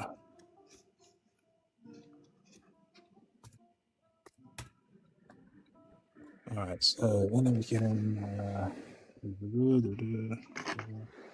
126 is where he makes the man in our image after our likeness, and that part. We created man in our image, and God blessed them, and he said, "Be fruitful, multiply, give way to the tree." Okay, and that was the 6th day. Okay, so he made man on the 6th day, right? Right, but then in chapter 2, it says, and you're in a KJV, I assume, so... Okay, so he made it man on says, the... and every plant of the field before it was in the earth, and every herb of the field before it grew, for the Lord God had not caused it to rain upon the earth, and there was not a man to till the ground. But then there went up a mist from the earth, and watered the whole face of the ground. And the Lord God formed a man of the dust of the ground, and breathed into his nostrils the breath of life. Okay, but... So we have a before, because, this and that. And then he makes this and that. Okay, so from chapter 2 and verse 1 to 2, that's the end of the creation story. So that's the 7th day. He said his work is completed, so it's done. And then from verses 4 onwards, like I said, it's like a continuation. I suppose the best kind of analogy to use maybe would be, I don't know, like Quentin Tarantino with his crazy films. He goes from place to place, but it's a continuation. That's similar to how Genesis is, and many chapters of the Bible are worded. It's something that you need to divide and constantly look into and refer back to get the complete picture. I'm sorry, so you're saying that this is somehow referring back to day 6? It's a continuation. This is saying that on day 6, when he makes Adam, there were no plants. Mm-hmm. It's just a bit. It's not linear, Like that's just how the. But it's saying there's no plants because there's no man. Mm-hmm. No mist and no man, right? Maybe I'd have to give it a bit more thought. I it suppose does it again right after Kat stopped. She stopped before 2:17, which I know is something she has a question about. I do. But before we get there, at 2:18 it picks up with, well, if you want to read it, Kat. I And 2:18 it is, Then the Lord God said, It is not good that the man should be alone. I will make a helper fit for him. Now out of the ground the Lord God had formed every beast of the field and every bird of the heavens, and brought them to the man to see what he would call them. And whatever the man called every living creature was the name. The man gave names to all livestock, and to the birds of the heavens, and to every beast of the field. But for Adam there was not found a helper fit for him. So the That's Lord the God one. caused... Mm-hmm. So I thought yours would do this, Cat. It did that had thing. Oh yeah, That they it don't does do the thing. Isn't Mm-hmm. in the Hebrew. But it's at 2:18. It is not good for the man to be alone. I will make him a helper fit for him. So out of the ground the Lord God formed every beast of the field and every bird of the air. And we know the beasts of the field were made on day 6, before Adam and Eve. And the birds of the air were made on day 5, after the fish. Okay, so there's a going back and forth concerning the order of things, is what It's you're saying, saying, yeah? yeah, so now it's saying that the birds and the beasts are after Adam and before Eve.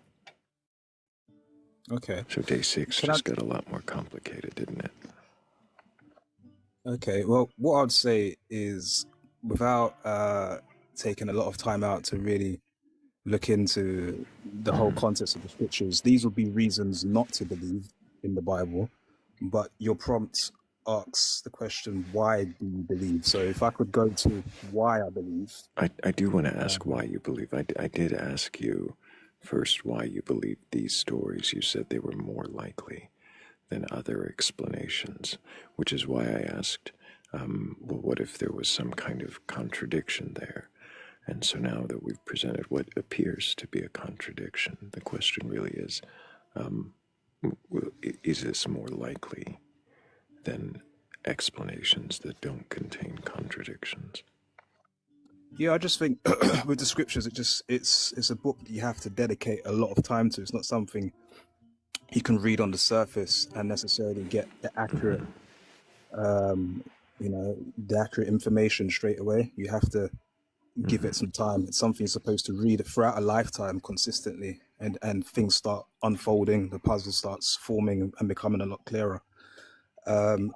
Why would God's word be so complicated for humans to comprehend then? I think the foundation isn't complicated.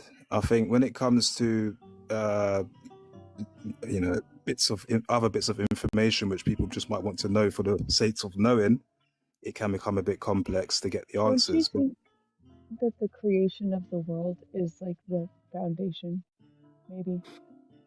No, I think the foundation is our conduct and how we treat one another. That's the foundation, because outside of our knowledge of how we came to be, we're in the present moment where we have to live with one another. Right. And we had to come to be to have all the other stuff. Sorry, say that again. We had to first come to be to for any of the other things to matter, right? Like we have to be here. We had to have a start to existence. It's true. It's true. Right. So you said something really interesting. I really want to touch on this. You compared it to a Tarantino film. I thought that was I immediately knew what you meant. That was a very good description. But do you remember the first time you ever watched a Tarantino film? Yes, Pulp Fiction. Right. Great. Me too. Did you know what the fuck was going on in that movie the entire time? The first time, no. I was quite young as well, so no. Right. And you probably had to watch it several times to even begin to like really get what the thing was, right? Why would, if this was the divinely inspired word of God, why would, and this is kind of what Morgan asked too, why would God make it like so confusing, so hard to understand? But like I Why would said, he write it like a Tarantino film? It's not a Tarantino film. well, like I said, the foundation of what God expects from us isn't complicated. Like he tells us to simply believe in his son and do good. Like that is very understandable to a child, you know. So if we can first lead with that concept and then dedicate time to study the scriptures, other things start unfolding to get the answers that we want. That's the way it's written. I'm not God. I can't say why it's that way, but that is the way it is. To get the answers that we want. That is also an interesting phrase. Is that what we're doing? Are we reading scripture until we can read it into the answers that we want? I suppose how it is, I suppose, is a more accurate statement, you know, because there are answers that we want. The you know, the answers might not be necessarily as we would expect them to be, but they are there to be attained if we dedicate the time to study, and that's what we're supposed to do.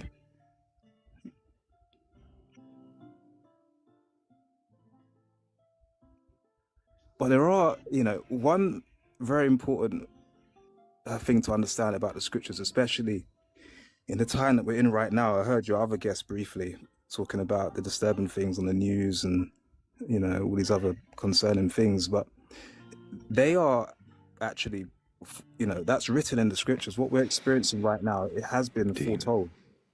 What is foretold in the scriptures? Okay, for a start, the fall of America. I know things are. Where is the fall of America in the scriptures? In Revelation chapters from chapter 17 to 18, Isaiah chapter 40. Hang on, what is it? Hang on. Isaiah chapter 47.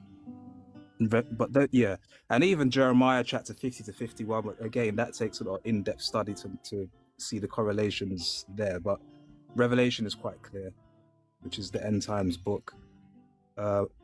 Alongside, what does Revelation say about America?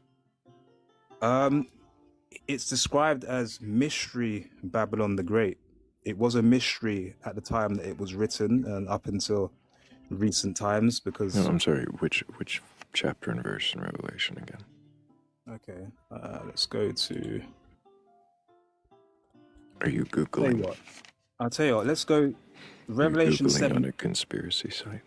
No, I know the scriptures. I've been studying it for a very long time. Cool, so which chapter in Revelation? I think, for your sakes, probably Revelation 18 will be the best place to start.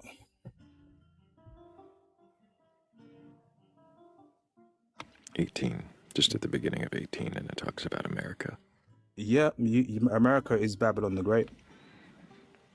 Why is it Babylon the Great? Because it's in comparison with ancient Babylon. When you read the scriptures and you find out the things which were taking place thousands of years ago, it's compared to the future Babylon, which will be destroyed for practicing similar things that the ancient Babylon was doing. America is described as mystery Babylon the Great because she basically exceeds the abominations that the previous Babylon was doing. So there's a comparison made between the two. And in Revelation chapter 8 is the future Babylon, which is you guys. You're saying America has become Babylon the Great. That's right. What things are making America Babylon the Great that were happening in Babylon? Okay. So can I read a verse to you? Is that okay? From what? Revelation chapter 17. I thought you said we were in 18. Yeah, Revelation 18 describes the destruction and its fall, but Revelation 17 touches upon some of the things. Which verse? That she's being destroyed for. Okay, so if we go to... Which verse?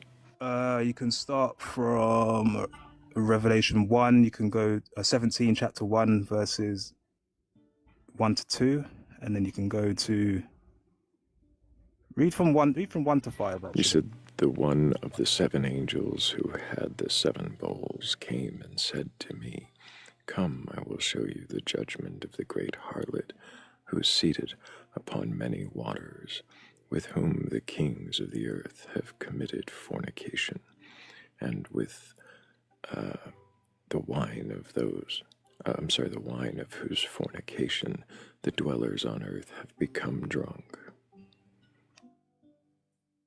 And he carried me away in the spirit into the wilderness, and I saw a woman sitting on a scarlet beast, which was full of blasphemous names, and it had 7 heads and 10 horns. The woman was arrayed in purple and scarlet, and bedecked with gold and jewels and pearls, holding in her hand a golden cup of abominations and the impurities of her fornication. And on her forehead was written a name of mystery, Babylon the Great, mother of harlots and of earth's abominations. And I saw the woman drunk with the blood of the saints and the blood of the martyrs of Jesus. Can I pause you there for 1 second as well? One thing to note on verse 5. In the KJV version, it says she's classed as the abominations of the earth.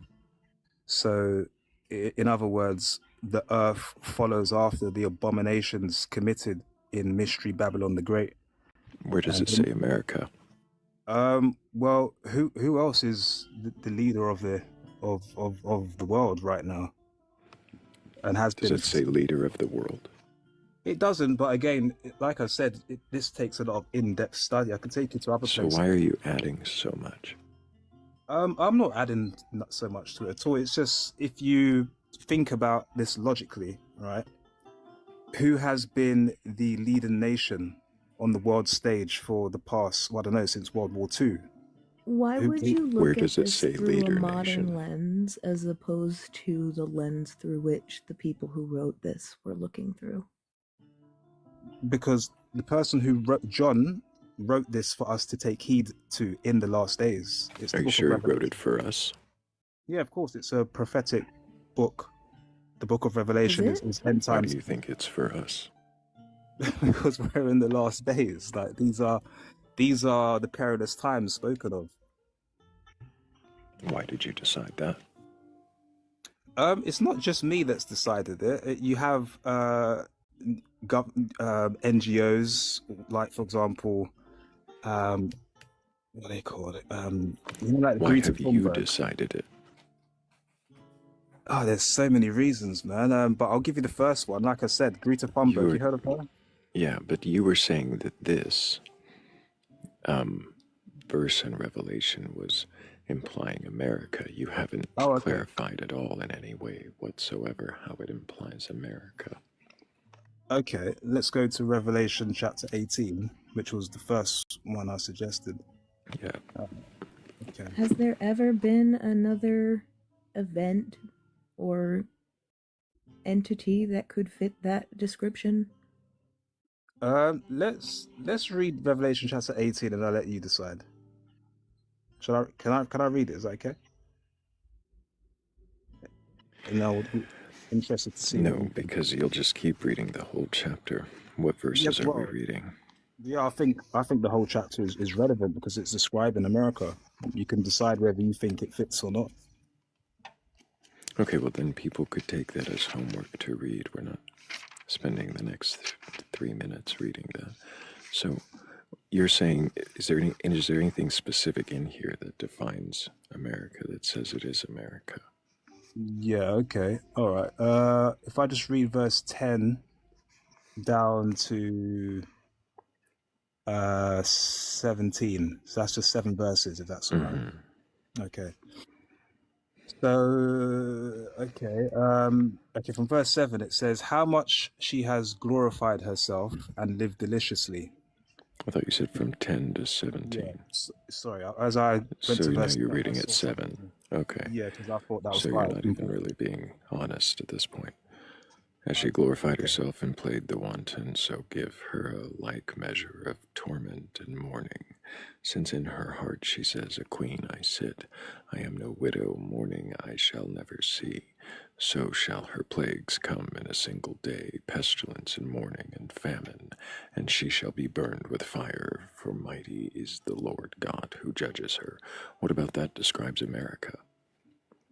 Okay, if you can Nothing. allow me to read, Okay, and I'll so you were elaborate. just doing it for emphasis, I see. And the kings of the earth who committed Allow me to read. fornication and were wanton with her will weep and wail over her when they see the smoke of her burning. And they will stand far off in fear of her torment and say, Alas, thou great city, thou mighty city, Babylon, in 1 hour has thy judgment come. And the merchants of the earth will weep and mourn her, since no one buys their cargo anymore, cargo of gold and silver, jewels and pearls, fine linen, purple, silk and scarlet, of all kinds, and scented wood, all articles of ivory and articles of costly wood, bronze, iron, and marble. I mean, ivory is already banned in the United States, so this can't be the United States, can it? Cinnamon, spice, incense, myrrh, frankincense, wine, oil, fine flour, wheat, cattle, and sheep, horses, and chariots, and slaves. That is human souls. What the fuck are you talking about, Dean? Where's America in this? Okay, okay, now going back to verse 7, it says first that she has glorified herself and lived deliciously, right? It says as a result of that, her plagues are going to come in 1 day, which is death, mourning, famine, and she's going to be utterly burned with fire. Okay. Okay, so you're just saying watch out, impending doom. Everybody watch out, impending doom. Where is that indicating America? Okay, as I continue, it says the kings of the earth who have committed fornication and live deliciously with her will bewail her. So other nations have been heavily involved with the United States of America, who are going to stand afar off in shock, saying, alas, alas, that great city, that mighty city is now come to nothing. Revelation verse 11 says the merchants of the earth, the people who have had monetary dealings with you. Dean, I have to ask, because this is really not going anywhere. Can you question your beliefs? No, Why not when did you it comes request to be up here? To tell you about some prophecy.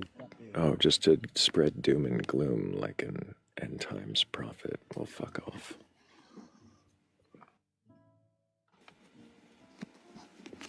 It's talking about Rome. It's talking about Rome. Oh, it was talking about Rome?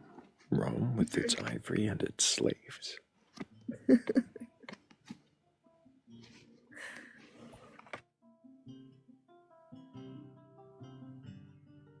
Oh, that always frustrates me.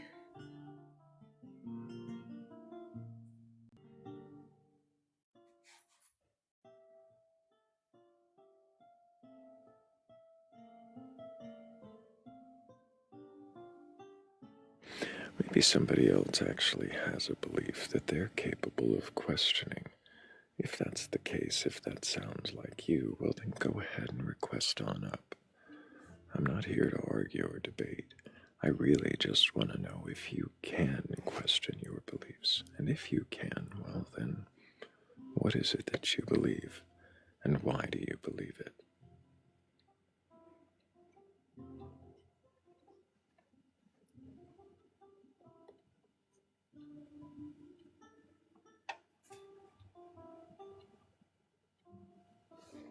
I do see a couple of you in the queue already. I am hitting accept to see,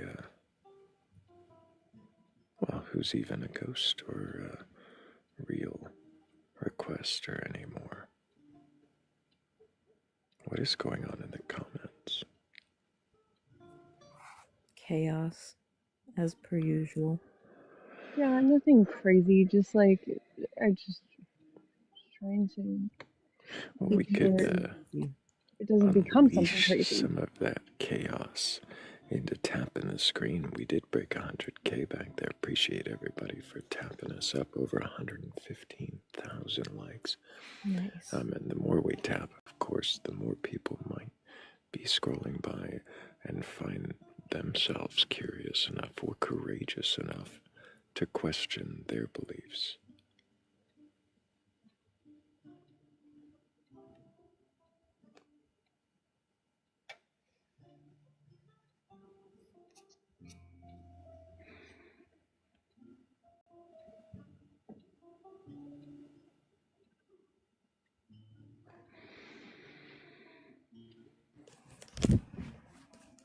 Good morning. Hello, T. Ravicus. Can I get your age for TikTok, TOS? Yes, sir. 35.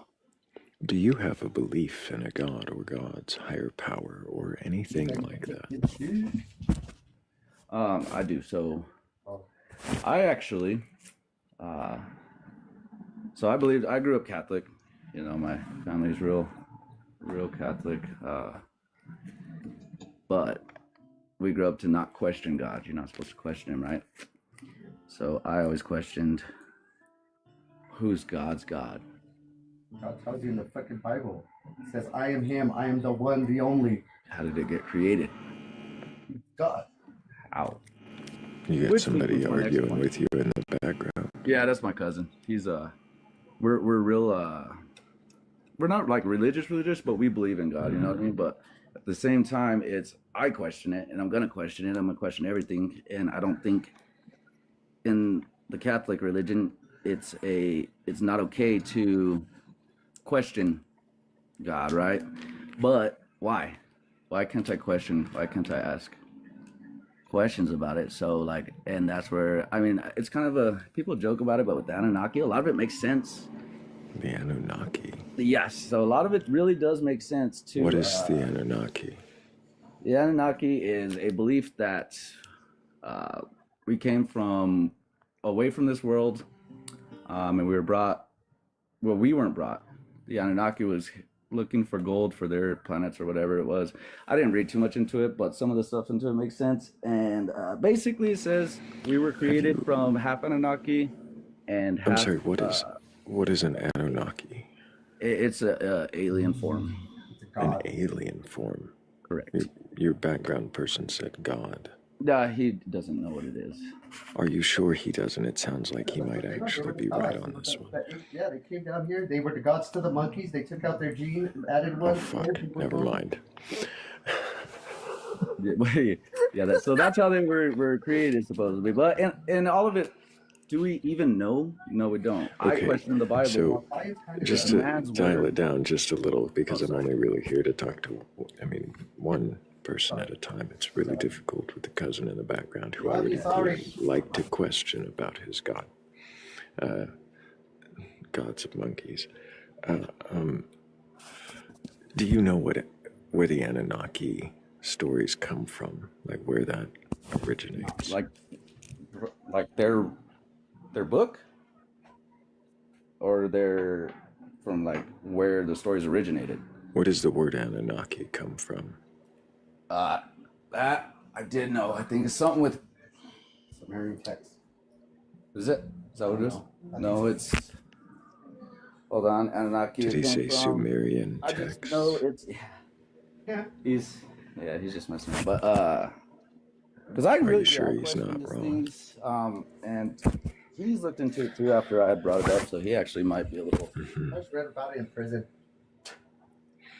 Why do you think Anunnaki are aliens that came and because they are not from anyone that's not from a homeland is considered an alien. That's like the why do you think that the Anunnaki are not from a homeland? Because they are from a homeland. They're from I don't remember what their planet is called, but they use. Was there a planet that they're actually from, or is that something someone later made up? Yeah, I mean that's exactly what it could be. Just like everything's man's word, and history Could with they you have been no matter ancient what, right? gods? Why it's his story. Could they have been ancient gods made up by an ancient people to explain things they didn't understand, Yes, and then that later could used be. by people to claim they were aliens before the biblical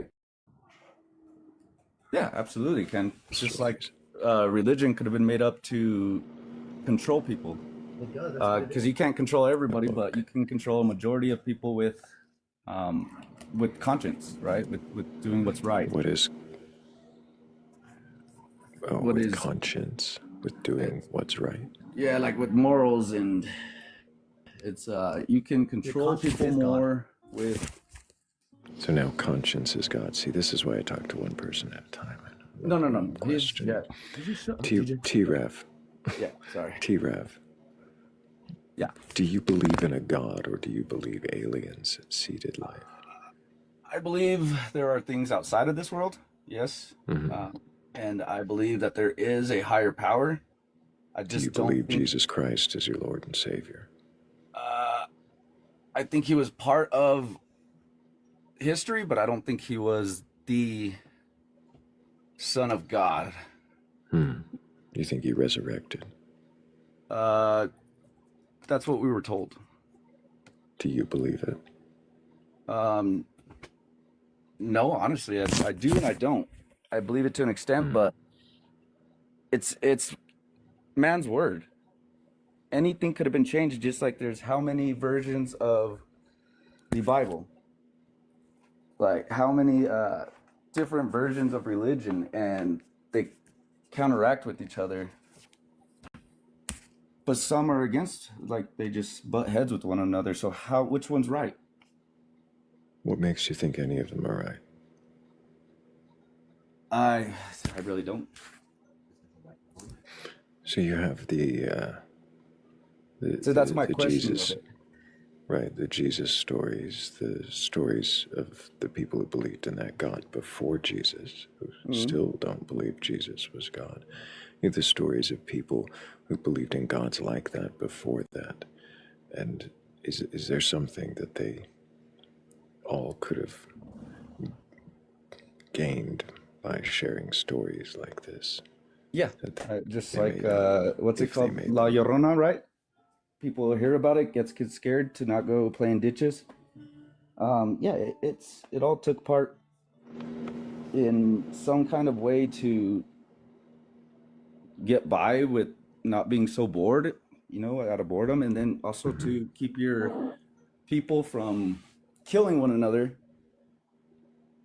by simply saying you'll go to hell for it, because nobody cares if you just kill someone. And Just make sure we're using TikTok friendly language. oh yeah, sorry, you're right. Red rum, you do that, and to me, I really don't know what to believe in, but I'm open to everything. Nothing's right and nothing's wrong. But in the end, Does it matter to you, T-Rav, if a God exists or not? it would matter if a God exists, because if I didn't believe in God and I was supposed to believe in him, then just like they say, it's okay to believe in God, because if I do and you don't, and then we both die, we both lay down for a long time in the ground, and what's going to happen with the person that, if there isn't a God, then what happens to the person that believed in him? Nothing. Nothing happens to him. But if there is a God, what happens to the person that didn't believe in him?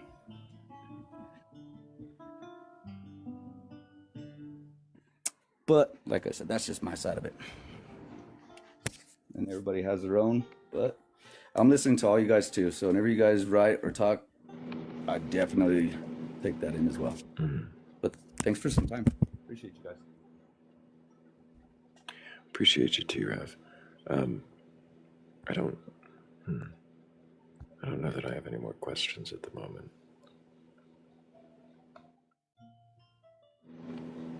But we do have Shadow. Good morning, Shadow.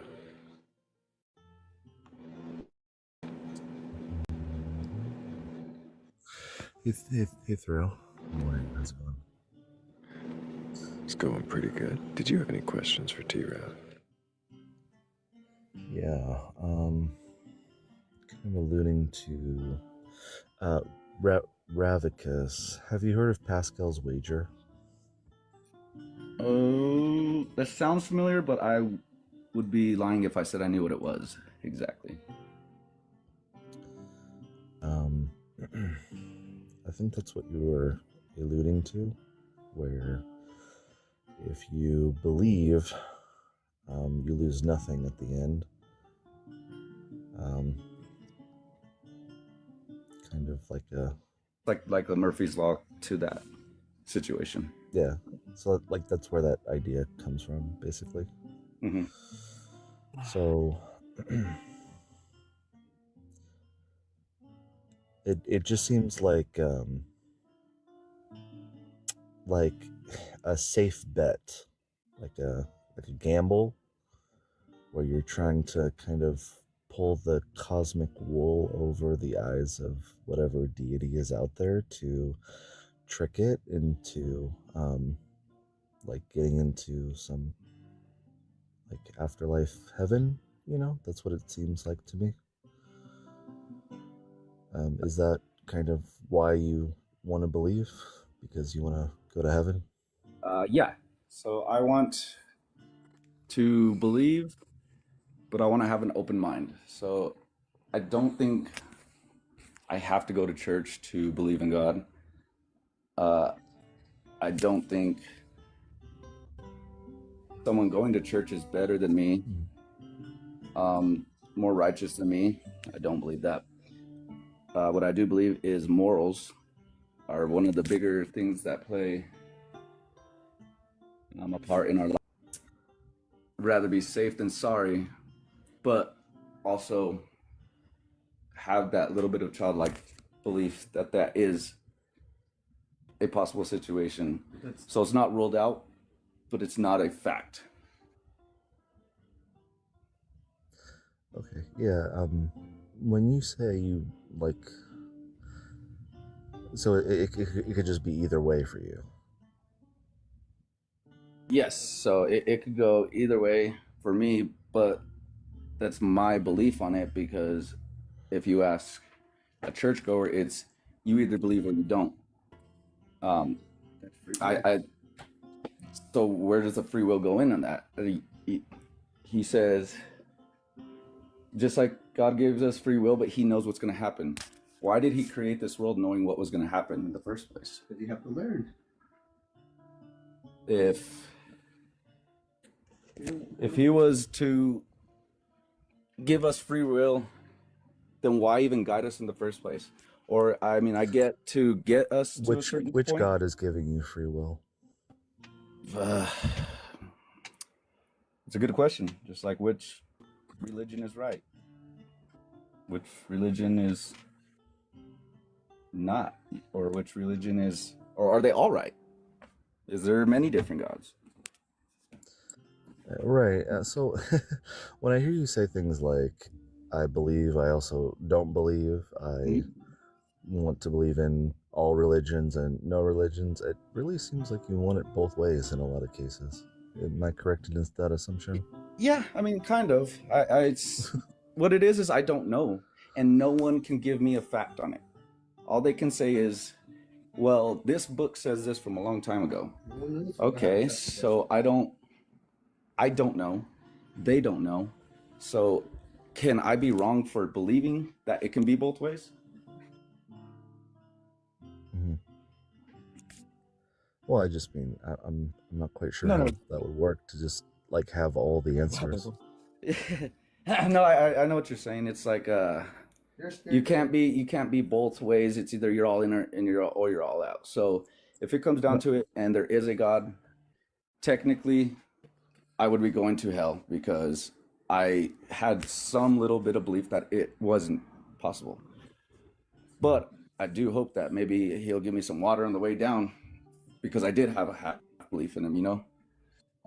It's If you believe in it's like, because if something happens, if you sin in some religions, you're all you got to do is ask for forgiveness, and you're forgiven. Right. So you can Forgiven sin from which all your God, whole though? life. Oh, sorry. Forgiven from which God, though? Well, whatever religion that you think, because I mean, technically, that's what it is, right? It's what you, as a person, Right. think is true. Right. So, do you believe in all gods, or like a specific one? Is what I'm guessing. Because, like, So because let me put it this way: if you believe in the Christian God, you go to Christian heaven. But if you don't believe in the Muslim God, then you go to Muslim hell. So I'm just curious how that works. yeah. Well, I mean, I don't know. I really don't know. If I had to go through it with one, it would be you have to pick one God, right? It's that God, you pick it, you follow that religion. But what if you're wrong? Just like when What if you're wrong and you go to hell for believing in something you thought was right? atheists or somebody. So how do you differentiate between what's right and what's wrong on earth? Instead, all I That's can what I'm do is asking. say they're all either right or they're all wrong. Or What do there's Catholic teachings say about people who have never been exposed to Christianity or God? so like you're born into sin through the Catholics. That's why you get baptized as a baby. I don't believe you're born into sin. I think a baby is the most innocent thing in this world. Now they say that because you come from another another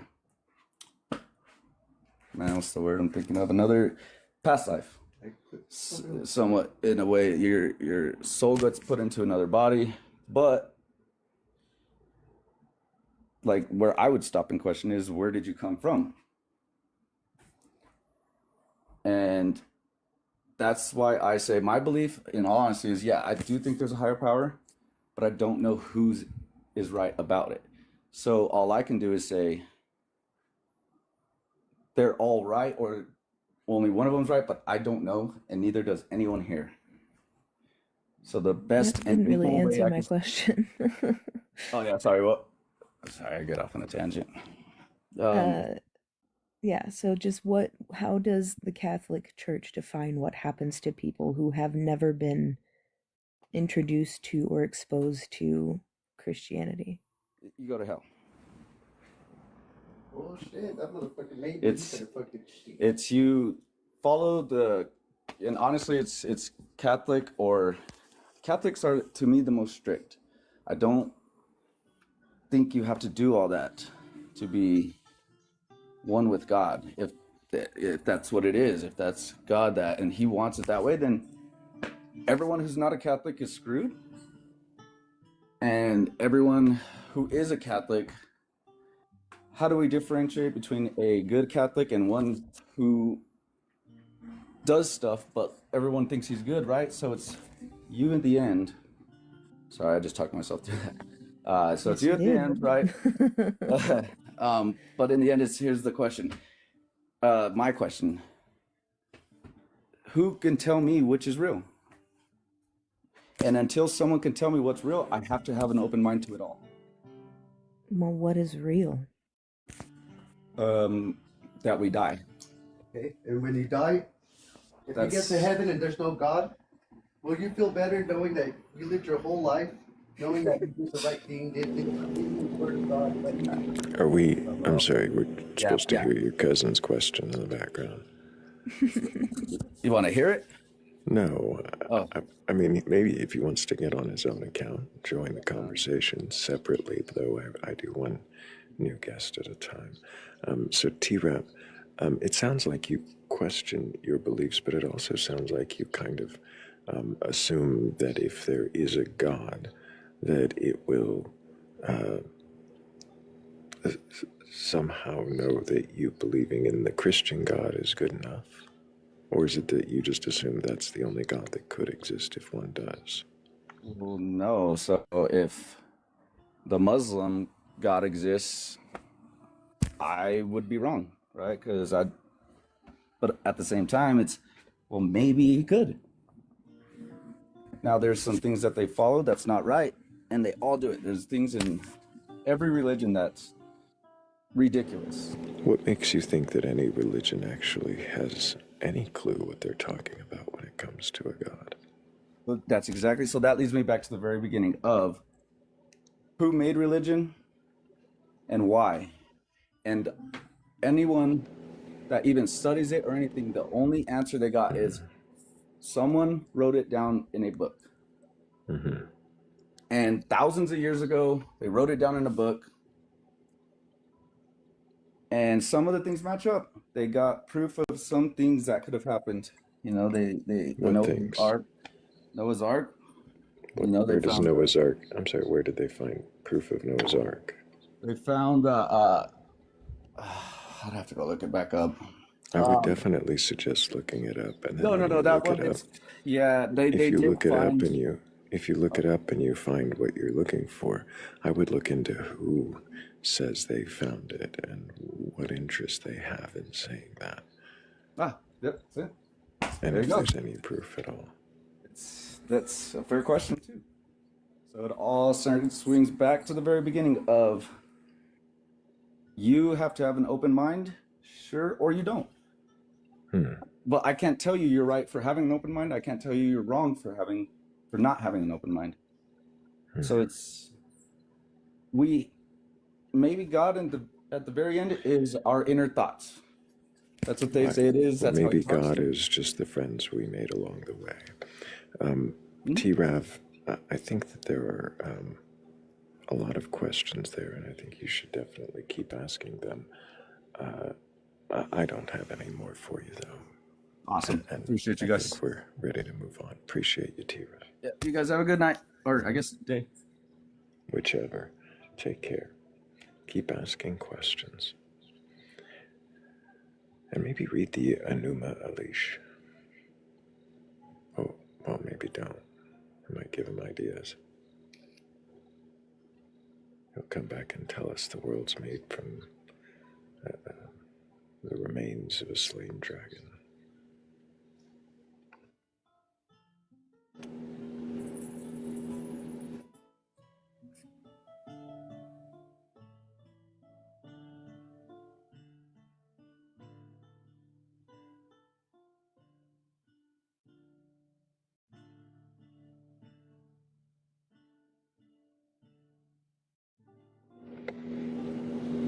There is that, Heather. There's some of them can definitely take him down a wild rabbit hole.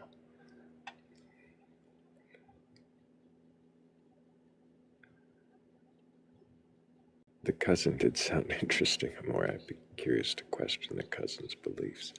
But if anybody else does have a belief in a god or God's higher power or anything like that, and you're capable of questioning your beliefs, then go ahead and request on up. I'm not here to debate or argue. I just want to know, if you can question, then, well, what is it that you believe? And why do you believe it?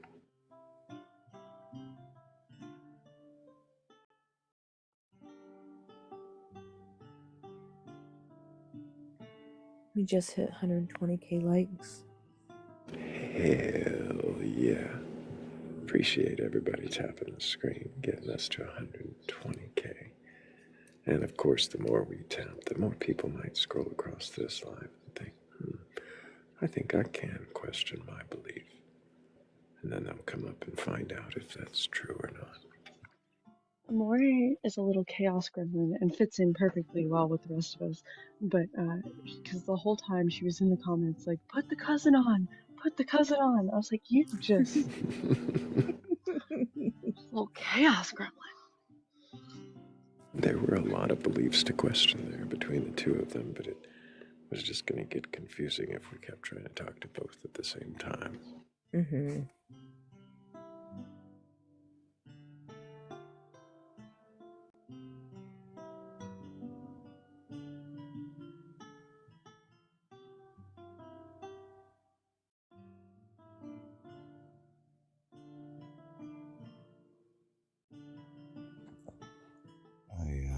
tend to come across Pascal's wager quite often.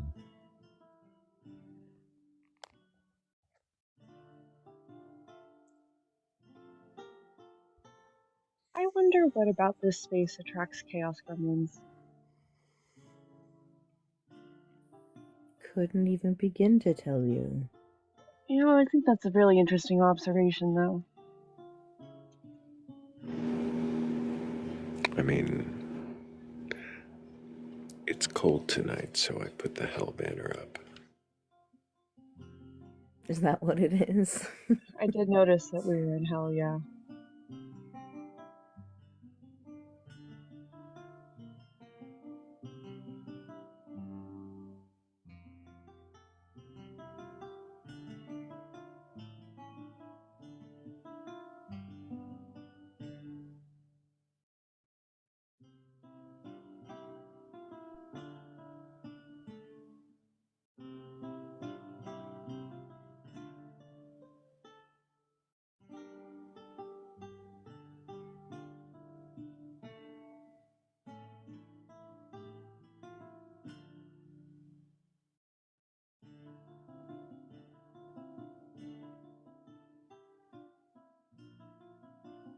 I could add not a debate to the main prompt. I've thought about that too.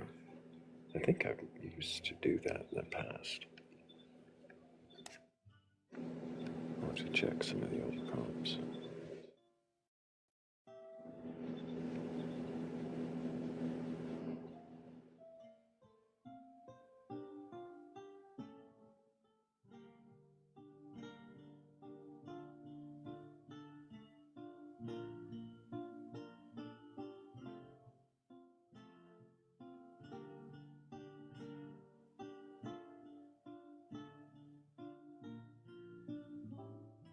No, I would be curious about your thoughts on something.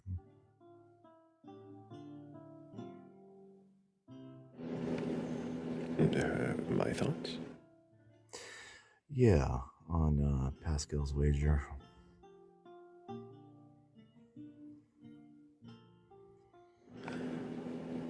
I mean,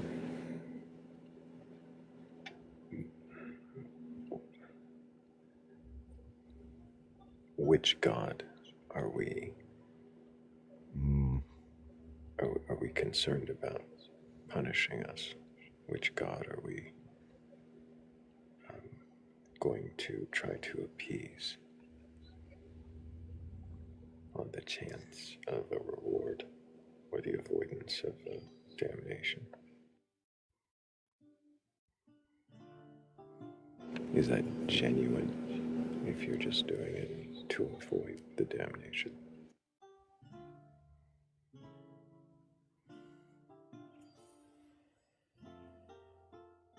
Yeah, that's pretty much in line with what I think about it.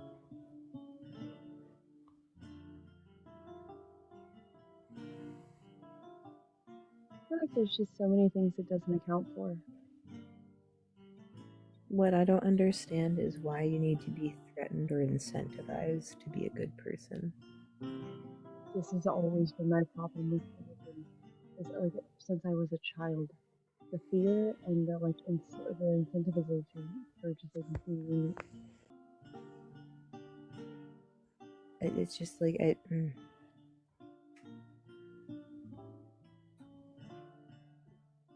Yeah, I like that perspective as well.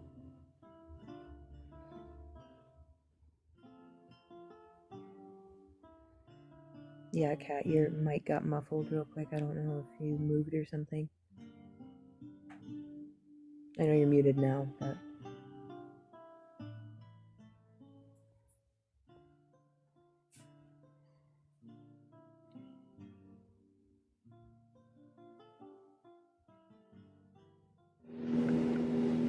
Cat's mic does not exist.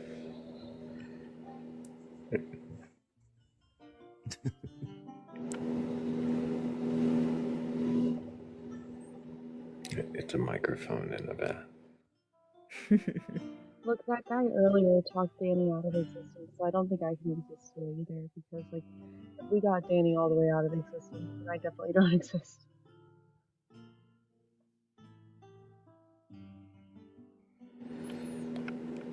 No, it was that guy. Did you mean to request up?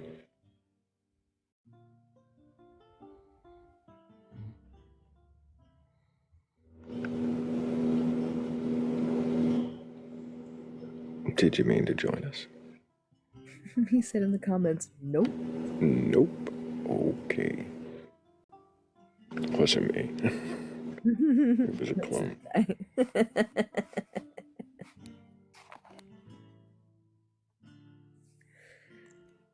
Oh, God. The username with the comment under it is it's a satisfying irony.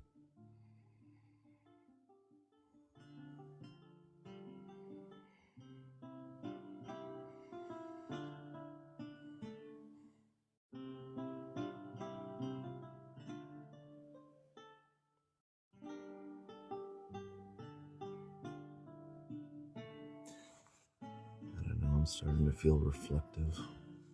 Like, my life is very different than it was 6 months ago.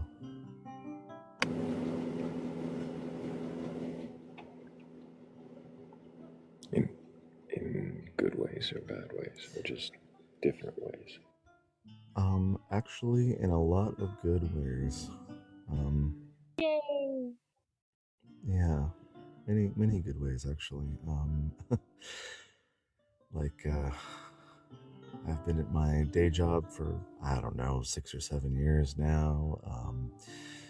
Like a good relationship with my coworkers and manager, and yeah, my manager actually just complimented me yesterday. So, like, I started coming around on this platform.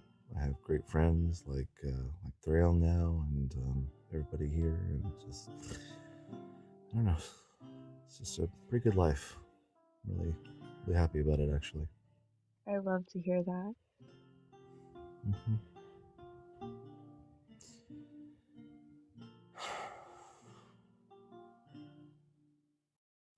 Like, and I don't know. I hope that for everybody as well, you know, not just me. Like, yeah,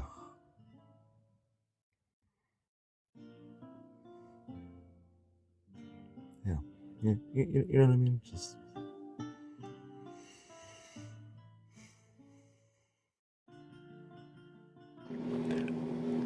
Are you saying you're blessed? Yeah, in a way, yeah. Interestingly enough. Like, I mean, look, I feel like I'm just like everybody else, you know, like, yeah, you know, there's good times, there's hard times, but, I made some life changes, about, I don't know, 6 or 7 months ago, and, like, it's been getting better and better, and,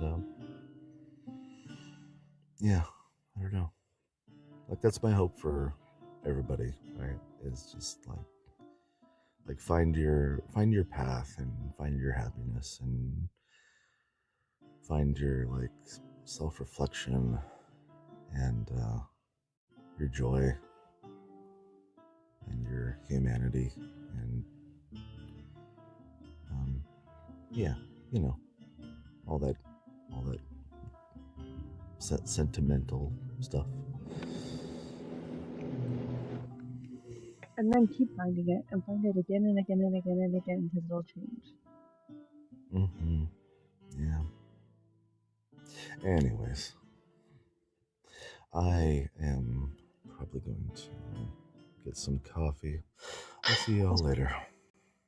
Appreciate you, Shadow. Take care. If you want to go ahead and set me down. Gotcha. W's for Shadow. Hello, Sarah. Can I get Good your morning. age for TikTok TOS? I'm 35. And do you have a belief in a god or gods, higher power, or anything like that? I really don't know. I think I came across this live to really help me question my beliefs, which I do on a daily basis. My spirituality is really important to me. even though it's not really grounded in anything. What is spirituality to you?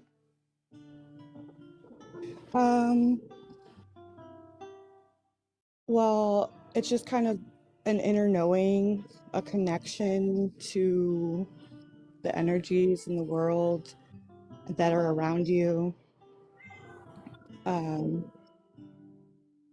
Observing the universe and the way it is, and kind of the different synchronicities and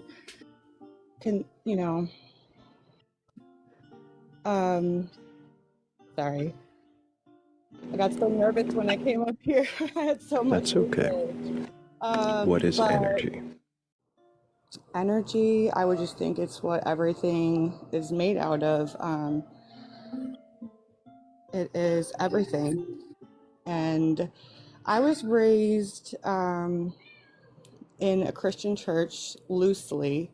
And I started to question that belief at a very young age.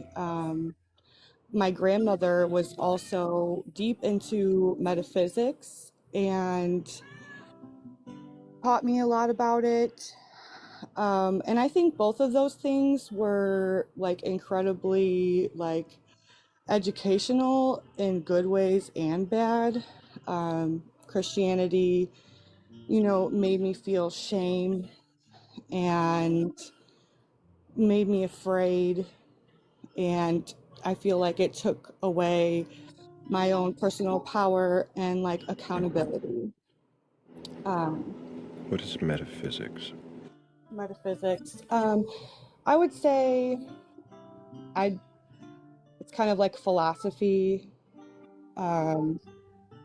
into otherworldly energies.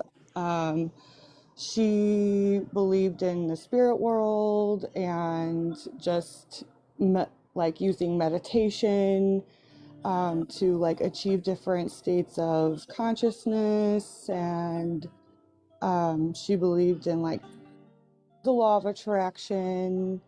She believed in like divination, all different kinds of things. And Do you believe in those things? I do, to a certain extent. I think that I don't really believe that it's necessarily otherworldly spirits that you're communicating with. I think that whatever you are perceiving is personal to you and real to you. What is So, divination? divination, I'm not really like definition educated, more so it's just like a feeling type way. So my feeling of divination would be like communicating with energy, different energies. How do you communicate with energy? And I'm still not quite clear on what energy means. Energies, I guess, would just be like different feelings, maybe just what your I don't know how to explain it.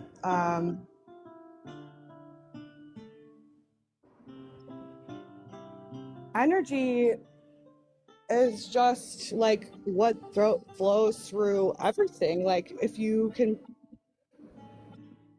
sorry, it's just kind of common to me, so I don't know how to explain it.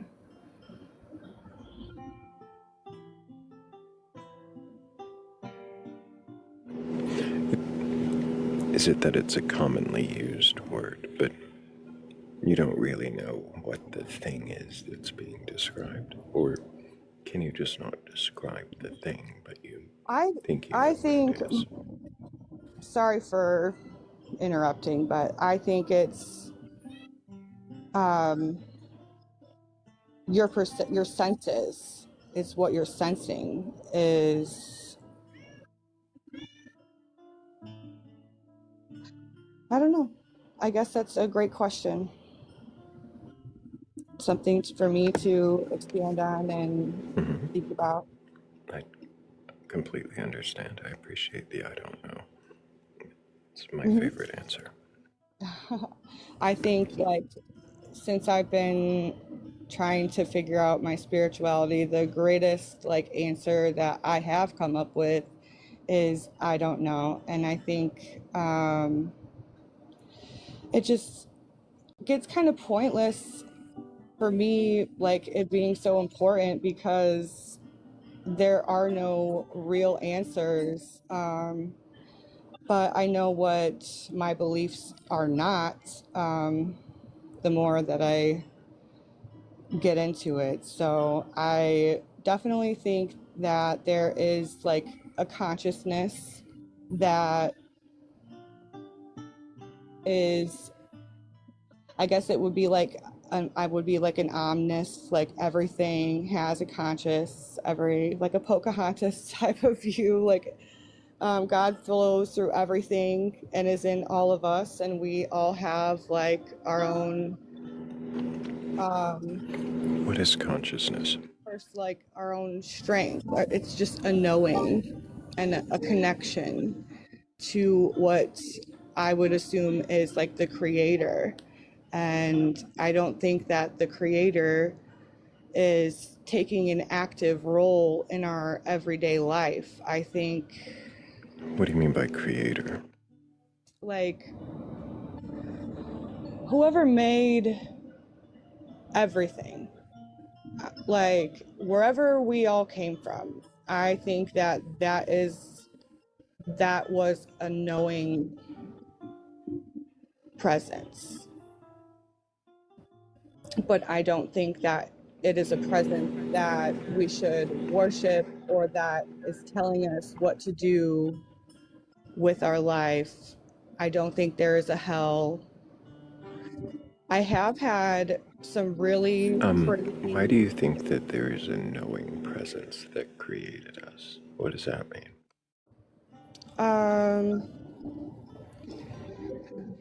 Just in nature, things that I have observed, it just seems so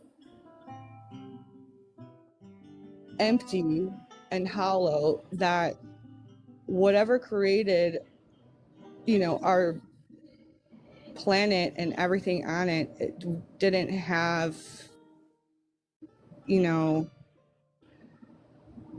a purpose. I think that we had a purpose, and I'm not exactly sure what it is, but What is purpose? like it has meaning. Meaning? What do you mean by meaning? I feel a divinity, but I don't know how to explain it. I think that the purpose and meaning, like, is like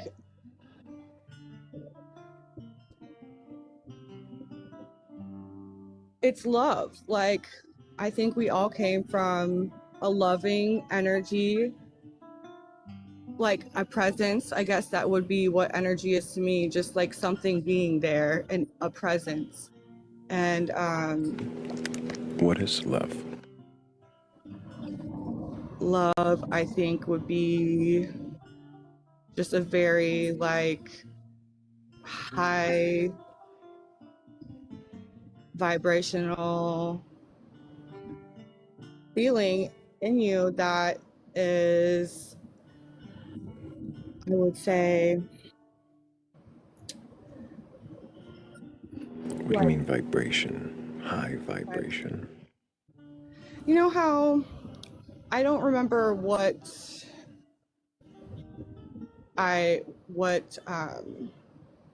sorry, I'm going off on a tangent a little bit, but vibration, like,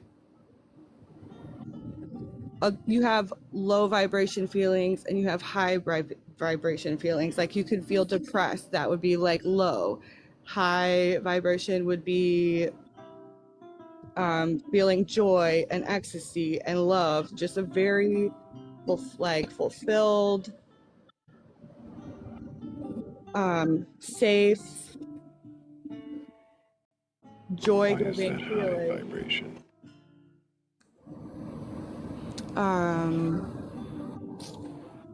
I think just because of the way it makes you feel.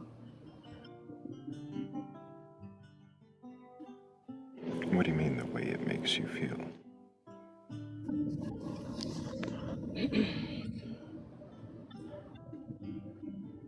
I'm not understanding what's high or low vibration.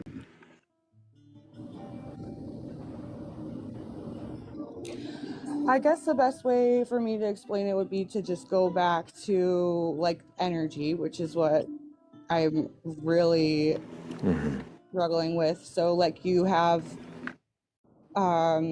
like the energies inside all of us vibrate, and there are low vibrational feelings and high vibrational feelings. What's doing the vibrating? The atoms. So you're saying the atoms in our body vibrate higher and lower depending upon our emotions? I do believe that, yes. Where did you come up with that idea that our atoms vibrate like faster and slower? Is that what that means? Higher vibration, does that mean faster? If I could leave the app, I could like come back and tell you exactly where I saw it from. You can go ahead, Sarah, if you want. I'm sorry, Sarah Ha. I mean, you can go ahead. Sarah Ha. You can go ahead and do that. Okay, I'll be back. And while Sarah Ha looks that up, I appreciate everybody tapping us up to 125,000 likes, all those taps, all those shares, all those comments, all of your interactions help get us out to the FYP. So I really, truly do appreciate all of you for doing that. W audience. Hell yeah, best audience on TikTok.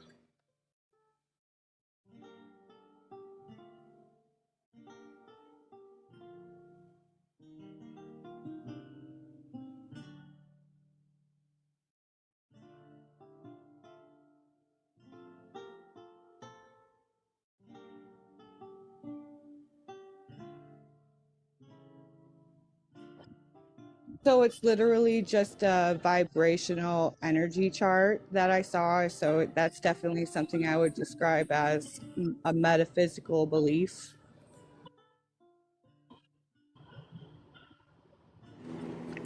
So, I'm sorry, metaphysical belief. Yes, that. What does that mean?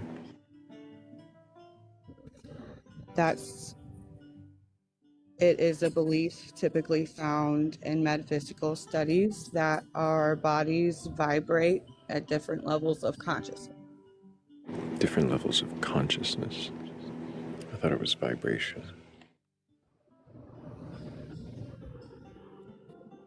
I guess what I was wondering is, do the high vibrations mean faster vibrations? And if so, does that mean that they're, like, does that mean heating up or cooling down? If I'm cold and I'm happy, are my vibrations low or high? I don't know, something to look into.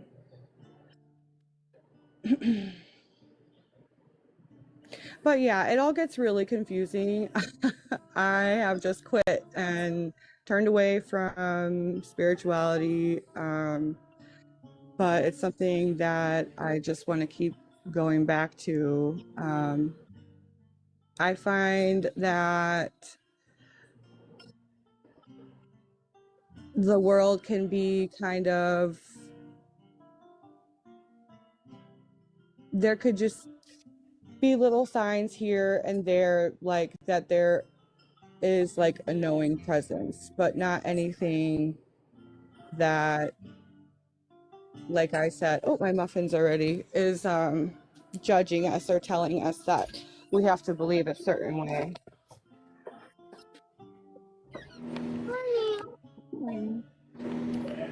Muffins do sound delightful, Sarah. Yeah, I'm gonna have to get off of here I because my kids appreciate are you. off, but my muffins are ready.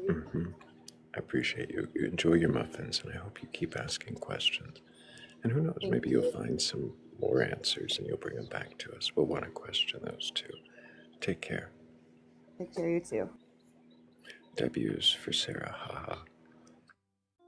Sarah, haha. It's a fun name to say once she corrected me.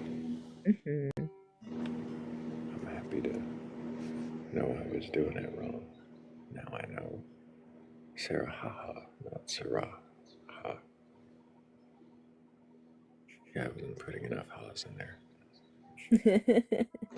Needs the full ha.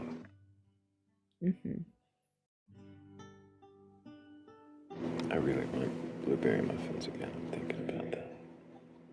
You and your blueberries. You're gonna turn into a blueberry.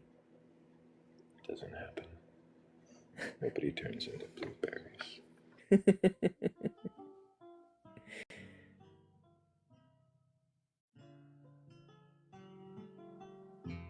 Never once in the history of mankind or fiction.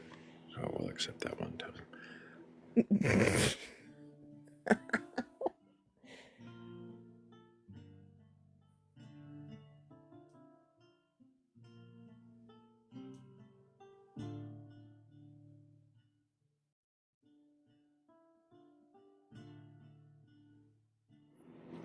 Yeah, poor Violet Beauregard had to get juiced.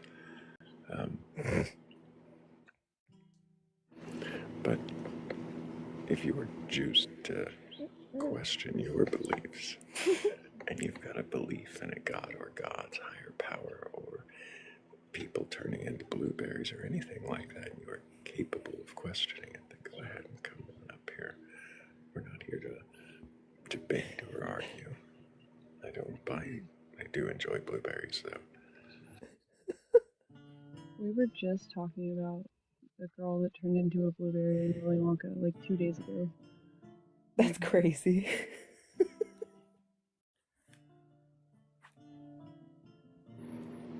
Violet, you're turning violet, Violet.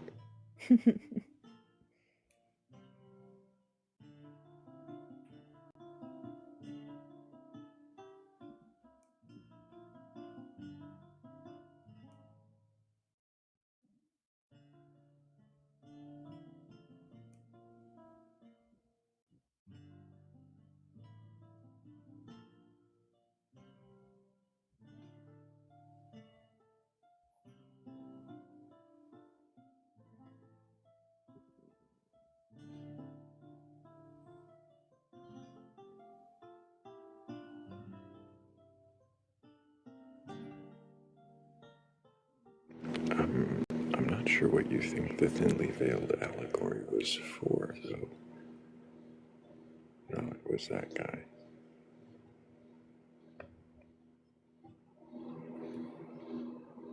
Schnozberries taste like schnozberries. That was another not very thinly veiled allegory.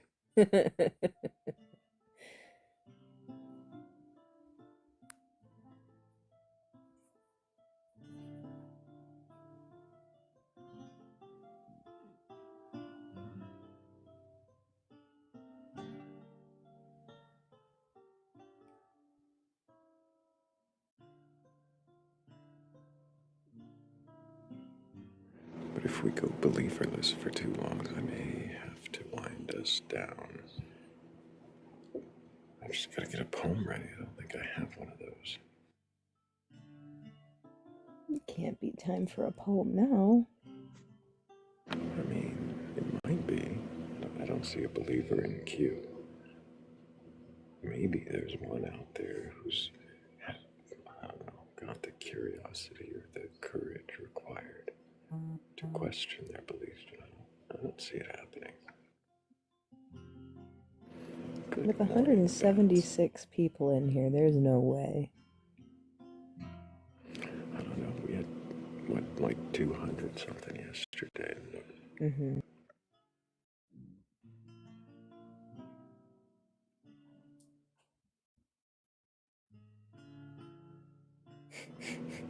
Roald Dahl wrote Nishad.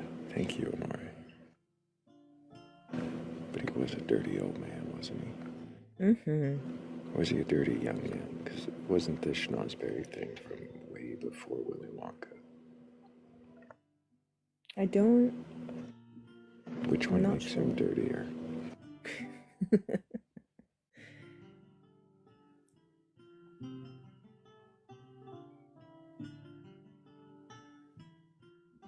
Debbie says people don't want to be picked apart. Well, I understand that. That's why it's a voluntary thing. And I try not to pick them apart. The idea is to, well, pick the belief apart. Examine the belief. See the belief for what it is and what it's made of. How it stands. How it falls. But not to take it away or burgle it. You can hold That's on never to the it all you intention. want.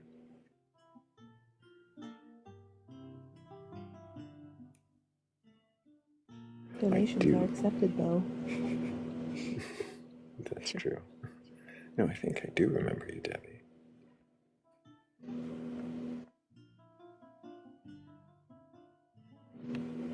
I don't remember the exact belief system, but I do remember you coming up here.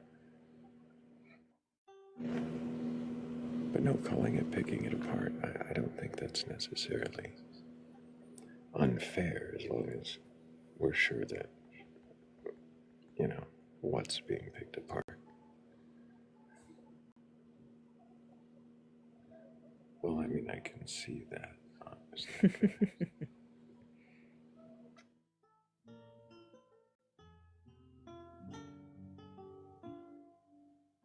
Does that mean lead to gold?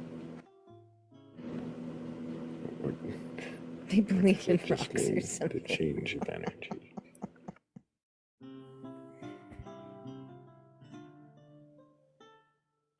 No, I know, Debbie. Appreciate it. But hey, even a joke can make me think. And I'm always open to question myself and my methods.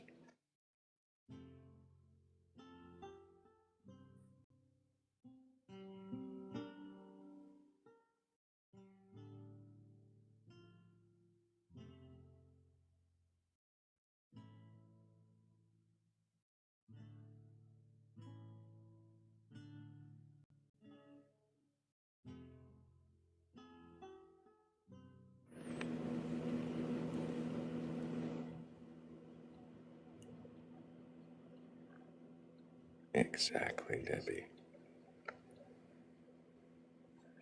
And bats. I tend to enjoy helping. I tend to enjoy people helping me with self-contemplation. It's way more helpful than doing it alone. And if you enjoy people helping you with self-contemplation, and you have a belief in some kind of God or gods, a higher power, really anything like that, you're capable of questioning it, then go ahead and request on that. Hello? Hello, is it Zaid? Zaid. Can I get your Zaid? Can I get your age for TikTok TOS? I'm 23. Can you, I think you'll have to back off the mic a little bit. I'm hearing you breathe through your nose. It's like you're breathing right in back my ear. mic away. Alright. Sorry about that. How old was that again? 23? Yeah. Do you have a belief in a god or God's higher power or anything like that? Yeah. Which God is that? Allah subhanahu wa ta'ala. I see. And have you read your Quran from beginning to end? Yeah. Yeah. In Arabic? Yeah, but I think can I ask you a question before? Is that right? How is asking me gonna help you question your beliefs? No, I'm just wondering from the prompt. I just have a question. Is that okay? You have a question about the prompt? Yeah, I'm wondering how many highlights can you fit in your ass, you stupid nigger, nigger, nigger, nigger, nigger, nigger, nigger, nigger, nigger, nigger, nigger, nigger, nigger, Do you feel happy about what nigger, you're doing? nigger, bro, Is this niggers. I satisfying? love niggers. I hate niggers.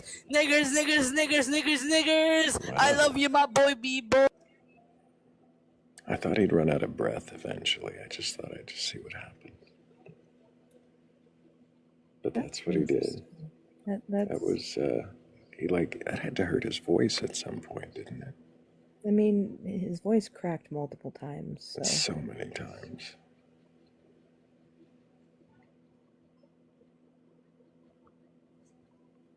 Okay, well.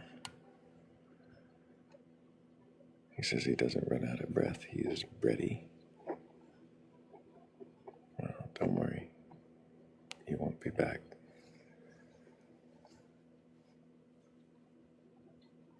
I mean, normally I'd be like in a hurry to kick him off the panel, but I mean, I just wanted to see what happened. See if he ran out of breath. If he said anything original after that. No. No. Wonder if he woke his parents up doing that. He has to not be at his parents' house to feel confident enough to do that. That's behavior of somebody who is not under some other kind of suppression.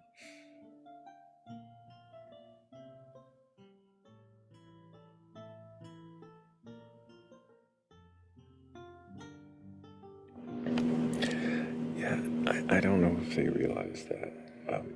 It does, it flags them. And as soon as we remove them, the flag is gone from the live, and it stays with them. I know, Tav, I was looking forward to you being able to question him. Sounded like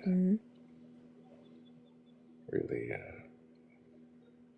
no, I don't have it. I was going to say astute young man, but no. Perhaps not so much. Not so much.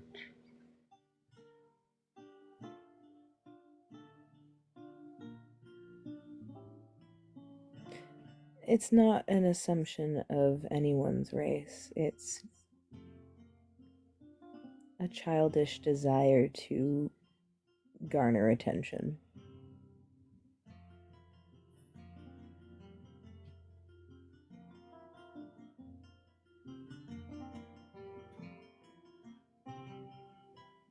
That kind of person believes that any attention is good attention.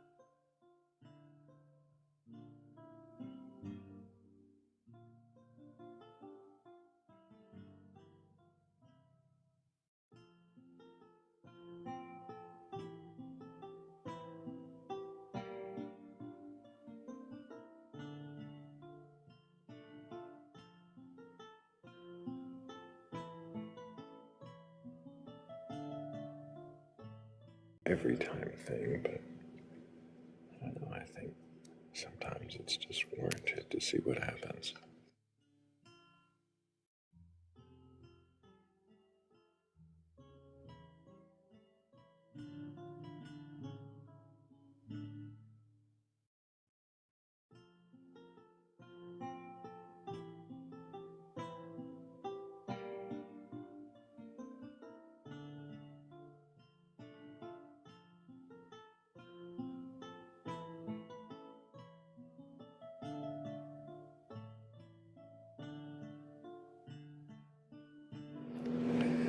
I wonder if there are any other believers with beliefs they believe they can believably question.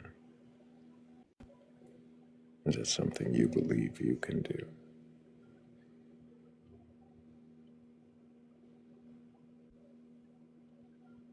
I believe that big thanks are in order for Seven Lemons and Shadow Slays, also Claire, Polly, and Cat DeWitch. Appreciate all of you for helping with the goal. You guys are amazing. I just want you to know that while that was happening, I was in the middle of like the end of a game of chess. Did it make you through the game? No, I mean I was gonna lose anyway, but. Well, yeah.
How's it going, Taff? Welcome back.